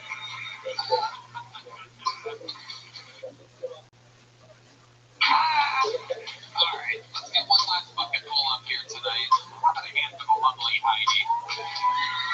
Sweet keeping these boys hydrated tonight. Alright, your final bucket full tonight is definitely a new name, I do believe. Make some noise for Matt Worldly, everybody.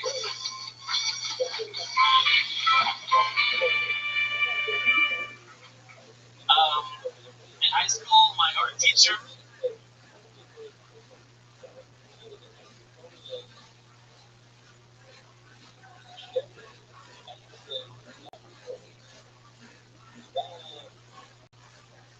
was like, "Hey, does anybody in here know how to speak Arabic?" And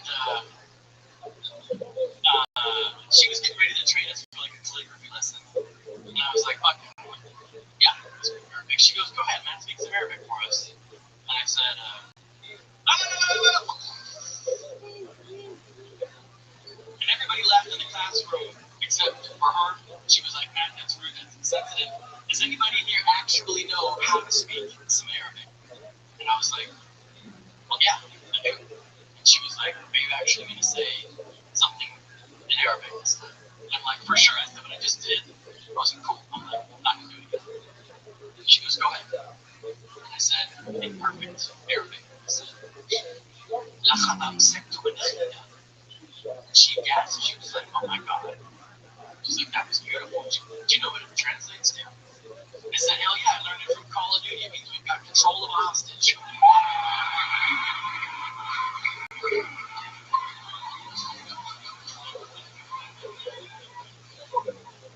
That's just true story, you guys. Thank you so much. There you go. Worldly Matt, worldly everybody. Welcome to the show, Matt. Thank you very much. Amazing. How long have you been doing stand-up? I tried it like 15 years ago. Took a big break, and now I've been at it maybe 2 months now in Denver. Okay. What made you want to start again 2 months ago in Denver? My dad came into town. I thought it would be a really cool bonding experience for us to go out and do some stand-up. So we did some stand-up in the Lions Lair on Colfax. Your dad did it too? Yeah, he did. Was it his first time? Pretty much. I mean, yeah, it didn't go so good. Wow. Did it go better for you? A little bit. Okay. Was he happy that he did it afterwards? He did. He just, he was doing his head about it. It was like before we were pre-gaming, watching Kill Tony, because Lions Lair's on Monday, so I'm like, Dad, have some drinks. Come on, loosen up. He's like, no, I gotta stay focused for comedy. And I'm like, all right. Your dad also is sinners. No, he's like a 3-foot buff midget. Oh, you better watch out. Your dad's listening. So, Matt, yeah, I agree with Shane. You have a very interesting look, and you when you It's the nails. Can we talk about the nails? Yes, thank you very much. They're really fucked up. I thought you were like a guitar player, but then I looked at the other hand and also had the big nails. No, Jesus just blessed me with perfect nails. Yeah. Okay. Your fingernails are from God. Yeah, for sure. Okay, so can you hold them up to that? Yeah, totally. Try that. I mean, come on, those are real fucking nails. I'm not playing around it. Thank you, Queen. Wow. Shit. Amazing. I just saw Ari Matty at Comedy Works last night. Okay. That was badass. Yeah, hell yeah. Why do you have the fingernails? Yeah. So, never done coke. Not a coke guy. Right. I just have naturally, my fingernails have grown. I'm used to get a bit more strong. No, but hold on, you know that there's a device that you can use. Yeah. That will make them fine. But I like it this way because it kind of plays into my persona and my personality. What is it? Yeah. It's like what I would call an alien wizard scientist. Yeah. You look like the state of New Mexico in one person.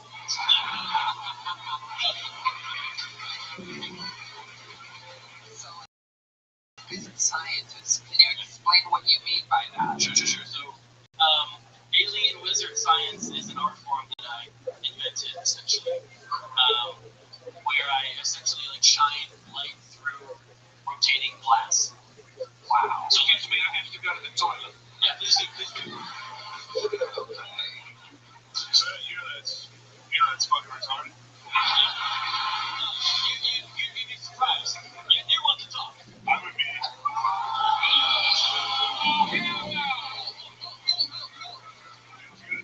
Yes, I'm sorry. Oh, that's okay. It's okay to meet you, bro. Yeah, it's nice to meet you. Fucking God. It's alright. So, you do wizardry through class? Yeah, so I have this crazy laboratory in Denver, Colorado. You have a laboratory? I have a legit laboratory. There's lights embedded in the floor, and the floor is sound activated. And I conduct these crazy light experiments on my YouTube, and I essentially manipulate light and make music to it in real time. You make music to that? To dubstep? So, not really. Not really, but... No. It's like a very meditative experience. Okay. It kind of puts you in that state of mind of tripping without tripping, because it's like natural light refractions. But then you could also trip, and it would be better. It would be so fucking dope. Alright, what did I miss? What kind of wigs did I have? Alien scientist. So, other people go there and they do this, right? They trip. We brought up your YouTube. Oh, fuck yeah, dude, that's me. We are the 4th viewer on this video. I've never even seen that before. It's actually crazy that they let you know that there's been 3 views before this. Even bots are like, oh, no. What the fuck is this shit? This guy's like looking, it's like, no. So there is definitely a very. How did you? The shitty ass video, Red man. Come on. Literally your latest video. It's like number 27. They want right up your finger there. The one, the most views, looks a 0 views. Okay, good. Thank you. Yeah, come on, go back. Let's see his most viewed. Do the one with 61 views there. That one right there. Good.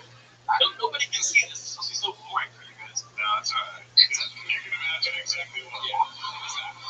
Yeah, actually, it's pretty good. Like, production wise, you're doing pretty good stuff. Nothing. 0 views is crazy. Usually it's very nice. Yeah, thank you.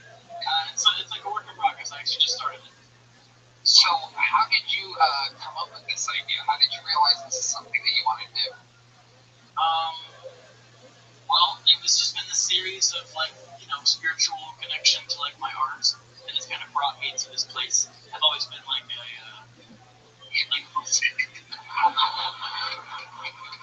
I've always been like a fucking like an innovator. Like I don't follow rules. I just do whatever the fuck I want. What's another instance where you innovated something? So like for the past 7 years, I've been a professional body painter. So I've been painted tits for 7 years. Painted tits for 7 years. That's what I've been doing for 7 years. 2 days a week. You ever accidentally scratched the women? No. How about Scratch yourself. I'm not good. Do you accidentally scratch yourself? Because I've done that. One time, yeah, like in my theater, my car not very bad here, right here. But it's my belly that just caught my chest. And I got the job. I was like, oh, fuck. Johnny. Oh, wow, okay. That's hosting over here. Mike, He got it up my belly. So come on, baby, bond. Make my fucking sculpture video or whatever. so you paint women, and they just sign up for this? Do they pay you to do that? Yeah, absolutely. How much does it cost for you to paint a woman's tits? So like I have price range from like 15 to like 35, and I walk around with like a lanyard and a tray. 15. And I walk around this dope ass club, and I just paint women all night. I've been doing it for 7 years. Tits and buy a sandwich. It's a good idea. You lose weight. The sandwich diet. Red Man's famous sandwich diet. Have you ever painted a man before? Oh yeah, I paint men and women, but like So you happen to mention painting tits for 7 years. How many dicks do you think you painted?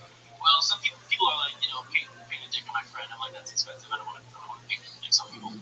But how many dicks have you painted as the dick? Like painted on an actual dick. Yeah. I haven't painted on any fucking dicks. Whoa. No. Sorry. What's it real? Sorry, if I see with you. Yeah, didn't mean to get all up in your fractals over there. Wow. All right, Matt Worldly. Well, yeah. Here's a medium joke book, and there you go. There he goes, Matt Worldly, everybody. All right, that was a full episode. We have one regular, everybody. He is the newest regular here on Killzone. And we absolutely love him. He's been on a fucking tear. He's hilarious. Make some noise for him. This is a brand new minute from your newest regular, ladies and gentlemen. This is Pat O'Neill, everybody.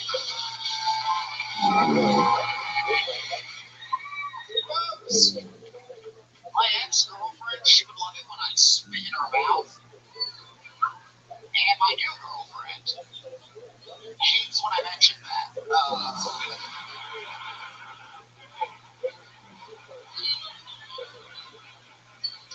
So we hooked up. I didn't have a condom, so I tells her, hey, you better not have herpes, because then I will have double herpes.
And I'm so proud of God. I'm so proud of where your career's going. I can't believe you haven't had a haircut yet. I'm holding on to all of it. I'm really impressed. Thank you. I don't have anything nice to say. I'm proud of you. Hell yeah. Shane, this is your first time seeing that, right? I don't think it is my first time. That was great. Yeah, he's on the Netflix. Yeah, that was very funny. Thank you. Yeah, it was great. Good know without the end.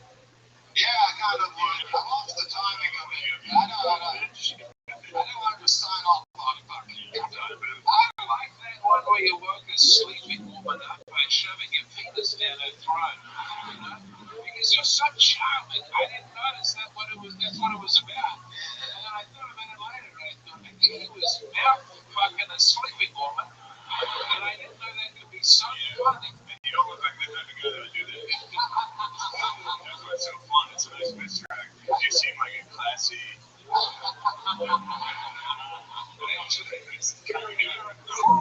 Nocturnal mouth fucking. O'Neill, always. So fucker up too. Are you dirty in bed? Like, are you freaking the sheets? Are you a freak in the sheets? This one just goes, okay. Welcome to my world, lady. Not just missionary, you know what I mean? I don't give nearly the money. None of that fancy stuff. No showboat. North and south, like a white man running the football. Yes, sir. High formation. I love it. Yeah, you ever use any toys in the bedroom? You ever cock ring or anything like that? No. I don't do nearly the fingering that last guy does with his fucking green claws. Any woman ever do anything crazy in the bedroom that freaked you out? You had to stop it. Stop it down. Full stop. Like the tongue get a little too low, and I don't play that funny music. You know, trying to get to the pearly gates. Yeah.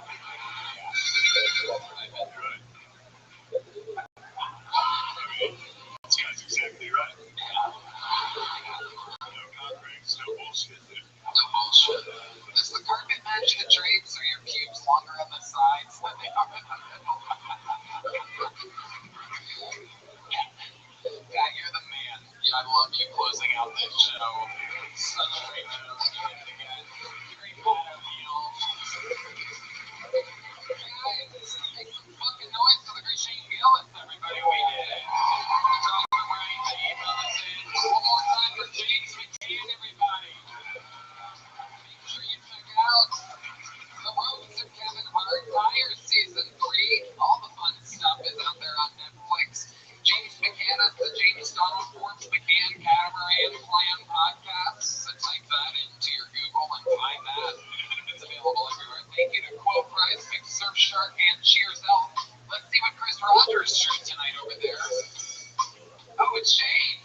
Hell yeah. That's Shane and the Flyers hat. Did they win? The Flyers win? Oh, fuck. My folks, we got serious. Oh, damn. Fuck Pittsburgh. Fuck the Penguins. Well, I'm sure they'll close it out strong, right, man?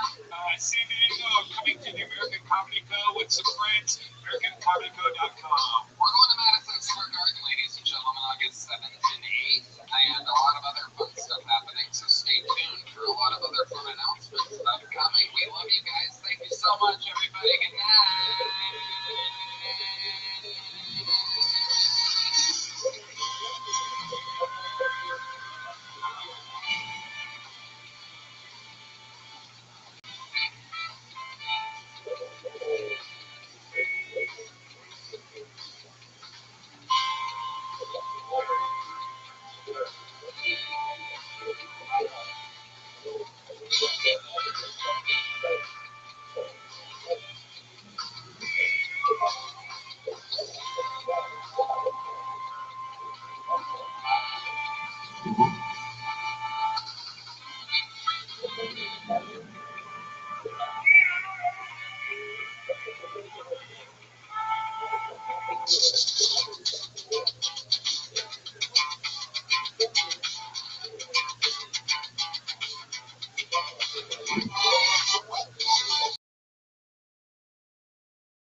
Ladies and gentlemen,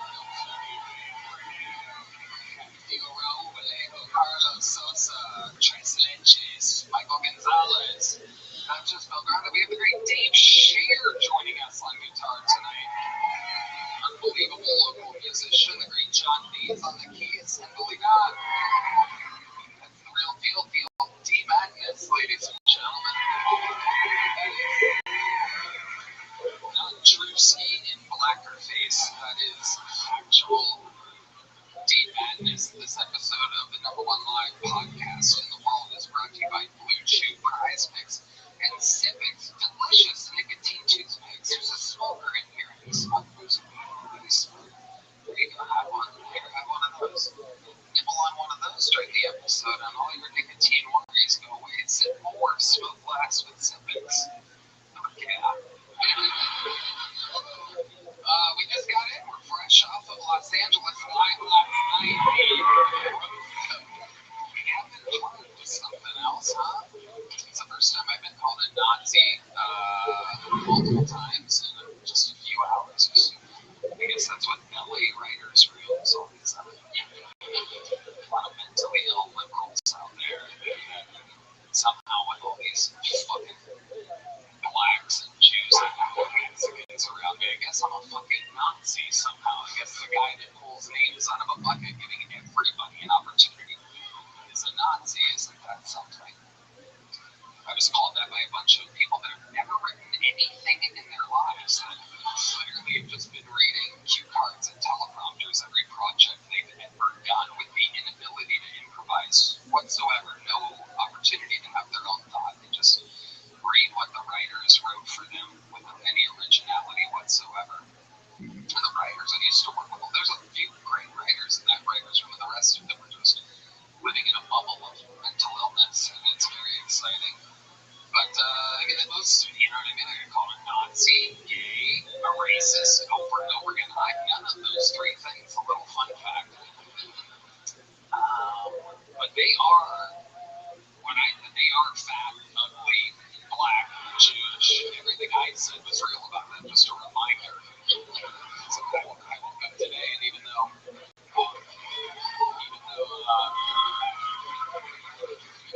every human that I've seen told me that it was unbelievable. There's some news articles because the news isn't real. Nothing is real. That say that I got lit up by Chelsea Handler, which is very, very funny because that's not what happened at all. You can't believe anything you see or read on the news anymore. You have to actually watch the thing for yourself. She was a bit of a cunt, I'll tell you that. She just kept coming at me over. She said I took the Saudi Arabia money. She was like wrong about things. The writers just didn't do her any justice. But then the teleprompter, fun fact, the teleprompter only went down said, and it gave me a lot of opportunity to remind Chelsea Handler what she looks like and where her life is. Because she had a comment, and everybody wants to go up early in those things, and they put a lot of people that they know will do good in the end, which is fucking bullshit. Because some people turn off the television before that happens. And so what they don't realize, though, is they want to go up early when the crowd's all fresh, is that I'm sitting there watching what they're doing. So when Chelsea kept coming at me, that motherfucking bitch out here. Anyway, it was fun. We're back home. Shout out to the Roastmaster General Jeff Rods, our Kill Tony family that was there. The great Big J Ogerson Crush, and of course, powerful Shane Gillis dominated hosting the show. We love Shane. We love Shane. But we're here tonight. We are here for the #1 live podcast in the world. Here's a little bit more from the amazing sponsors that made it all possible. Hello there. This podcast is sponsored by Saley. Whether you are hitting the road for a comedy tour, just trying to escape the country for a vacation, getting off a long flight, realizing your phone doesn't have internet is an absolute nightmare. That's where Saley comes in. Brett Manwire. Tony, I love Saley. It's the best. I use it all the time when we leave Austin. Saley's the huge travel buddy of mine. It's a super simple eSIM app that keeps you connected to over 200 places around the world. If you don't know what an eSIM is, it's just a digital SIM card. That means no more swapping out those tiny plastic cards, no more waiting in line at the airport, and no more getting scammed by weird kiosks outside the train station. You download the Saley app, pick an affordable data plan, and you're instantly connected. Say goodbye to those insane, expensive roaming gates and get an exclusive 15% discount on Saley data plans. Use code KillTony and check out. Download Saley app or go to Saley.com/KillTony right now. That's SAILY.com/KillTony. Hello there. This episode is brought to you by Zippix Nicotine Toothpicks. Zippix gives you a clean, convenient, and satisfying way to curb nicotine cravings without smoke or vapor. Red Man. Tony, I love Zippix. It's the best nicotine product out there. Here's why people are switching to Zippix. It's made with simple ingredients and plant-derived nicotine. They come in 2 milligram or 3 milligram options for a smooth, controlled release, and there's 6 great flavors to choose from. I absolutely love these things on airplanes, anywhere you can see one. It is really amazing. Plus, it helps satisfy the hand-to-mouth habit, which you know I love. You can use it anywhere, even where smoking and vaping are banned. It's a discreet, better-tasting alternative to traditional nicotine products. Zippix also offers caffeine and B12 toothpicks if you're cutting back on nicotine or just want an added boost. So, take control of your nicotine routine with Zippix. Get 10% off your first order with code KillTony at ZippixToothpicks.com. These things are unbelievable. I mean it. Try and get 10% off your first order with code KillTony at ZippixToothpicks.com. You guys ready to start tonight's fucking show or what? We're gonna have so much fun. These are 2 of the best comedians around, 2 of my favorite guests in the show's history. You guys know them. You love them. Make some fucking noise for the great Chris O'Connor and Matt Anger, everybody.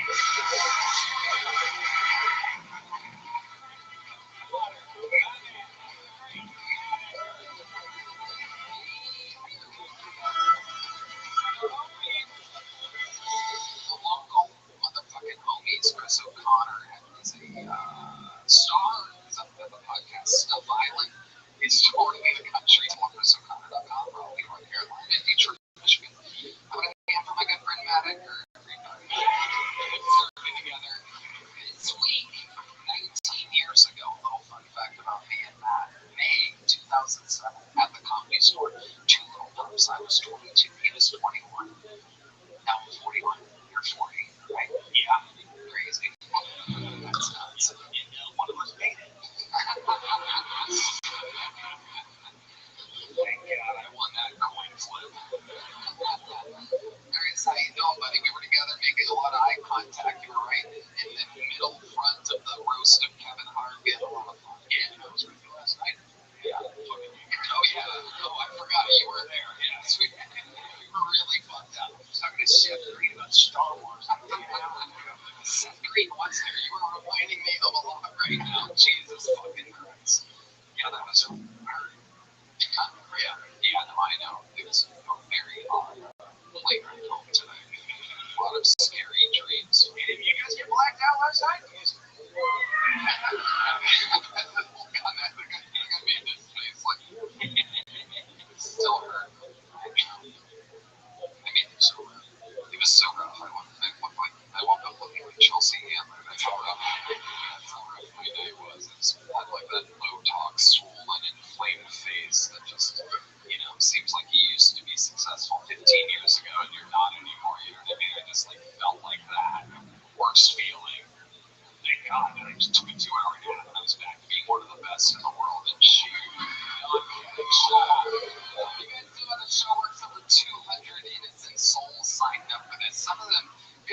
most great comedian of planet Earth. All the regulars, ticket winners were found out of this bucket.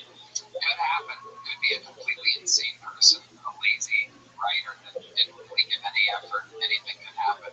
They get 60 seconds on the interrupt you, another time zone, give the sound of a kid. And then they can wrap it up then, or else they bring on the Navy West Hollywood Bear, which rudely interrupts the mic and the interview with them. The entire thing is live and improvised. Anything can happen. You guys ready to start tonight's fucking show? I'm gonna let this Thai lady boy pick the first name out of the bucket. Hell yeah. You're the lady boy, I guess. Alright, while that happens, I'm gonna bring up one of the great regulars of the show's history here to do a brand new minute. He does it every fucking week. Not easy to do. Takes balls, courage. This guy's got it all. And here he goes again. Here with a brand new minute to get us started while we wrangle that first bucket full. Make some noise for the great former Dark Storm of Atlanta, now the Dark Storm of Austin, Texas. This is a new set from Edric Flynn, ladies and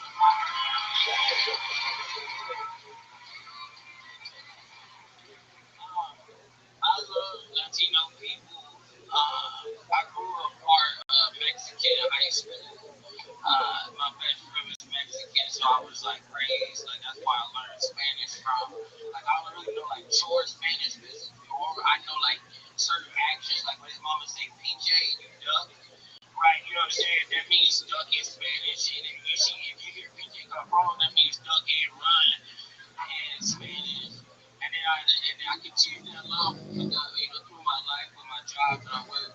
I now speak a different kind of Spanish. It's called steel toe non-slip Spanish. It's like you gotta work in like construction sites, and they speak a different kind of Spanish because it's mostly just sound effects. Like, are you Spanish? You Mexican? Did you correct me if I'm wrong? In Spanish means socket wrench. Like that means socket wrench. So they would be like, bueno, nigga, get a, because that means drill, you gotta drill it out. There's drill in Spanish, and it means like, hey, I need you to pay attention to me. This is good. Am I wrong about that, guys? Am I correct about that? Okay, because I know if you do it wrong, you don't want to disappoint them. If you come show them your work and it's bad, they be like, oh, it's no cool. It's no cool. That's my time, there, y'all. Love y'all. doing a minute 30 seconds. Toughest job in the business, and you never just do the bare minimums. Do an extra 30 seconds, a whole extra half a set of new material there. That is all true. That checks out. The horn players and Michael Gonzalez, they're still laughing. They're laughing. The hungover Mexican guy is laughing. This is all true. Did you say you were on a work site? Where'd you come from? I used to build car washes, and so like I did. Wow. I worked in what is it? That's laughing very hard at the fact that you build car washes. You still not work at a car wash? Yeah, I built a car wash. If you build a car wash, Mexicans will come. Like build a trains for them. You're good at it. So what does it take to build a car wash? So you just have worked for a company that only built car washes? Well, they built their own, and I worked at the GM there too, so I had to like go through the whole building process, like putting in the PVC pipes, bolting all the frames, and it's like one of those hobby. You liked it because there was a lot of hose. Yeah, I loved it. So, like the car wash was, bro, Car wash. any girl that goes through a breakup, she's bringing her car through the car wash. Anybody's nigga out of her car, like she's got a vacuum up all his cigarette. Talking about a water hose. Did anyone not get my hose joke? It still seems like I haven't gotten what I deserve for that. There's a lot of hose. Because it's a car wash. Okay, thank you. That's what I needed. I needed it. That's beautiful. One of the hottest Down syndrome women I've ever seen in my entire life. I'm a little vicious, sorry. I'm still in roast mode. It's been a crazy weekend. You did great. Why did they keep calling you racist?